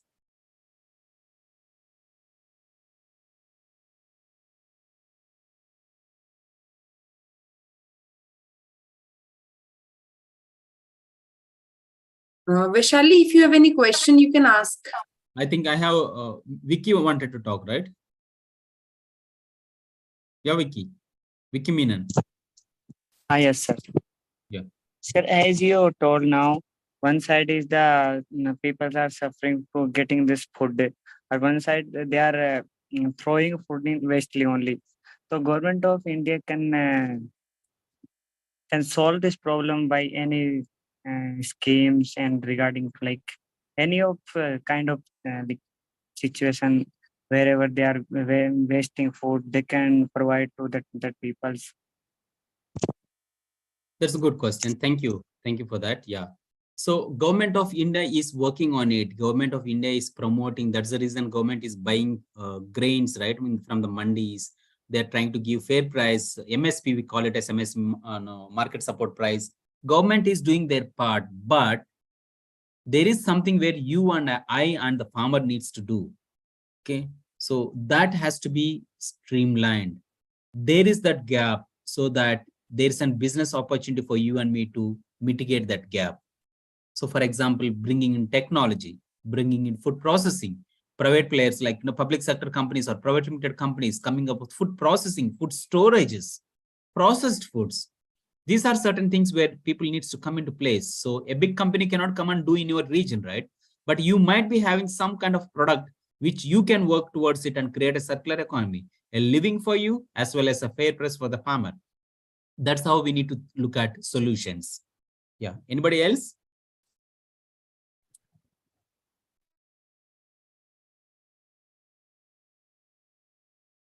Anybody else? I would like to share that the last one second. So there are no more questions from the participant side. Okay, I would like to show this small. Able to see my screen, right? Yes, sir. Yeah. So for his questions, the G20 summit is majorly focusing on these 4 important things. One is sustainable energy. That's basically green energy, which we are gonna talk next month. The biggest need, thermal power, is something which is a killer in terms of climate change. Second thing is creating bioeconomy through circular economy. It's a circular bioeconomy which they have phased it out, which we will be talking about. Eco innovations. Here we comes. We are discussing right now on eco innovations, and government also is thinking on it, how energy transition can happen. Fourth important thing is scientific challenges and opportunities towards achieving a sustainable blue economy. When we speak about blue economy, it is the water, it is the sea, it is the lakes, it's the rivers, it's anything related to water is the economy which needs to be mitigated. So my friends, there's a huge opportunity, and India needs your brains, your innovations, your enterprise to support the country to build this ecosystem in the agri value chains and agriculture ecosystem.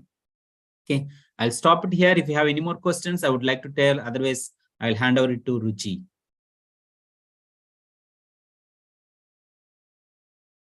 Ruchi, over to you. Thank you, sir, for this wonderful session. And in the beginning, as you said, that this session would worth the wait. And indeed it was. So thank you, sir, for this wonderful session on this new and emerging topic that you discussed. It's my pleasure. Thank you so much. So I see 160 people, young people. I think they are going to change the ecosystem of agriculture. I wish all the best. Thank you so much. Sir, hopefully they'll contribute in their small little way, and that would ultimately result in the big change that we all want to see. Yes. So I'll share my LinkedIn profile. I think if someone wants to stay in touch with me, they can stay in touch. I'll try to share it here. 1 second. Yes, sir.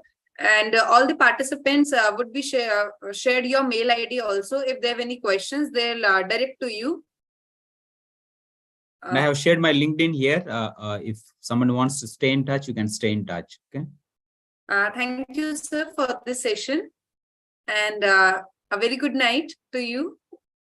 Thank you. Bye-bye. This is the end of today's session. With a wonderful guest like you, it was a pleasure to host you for this wonderful lecture. Thank you so much. Bye-bye.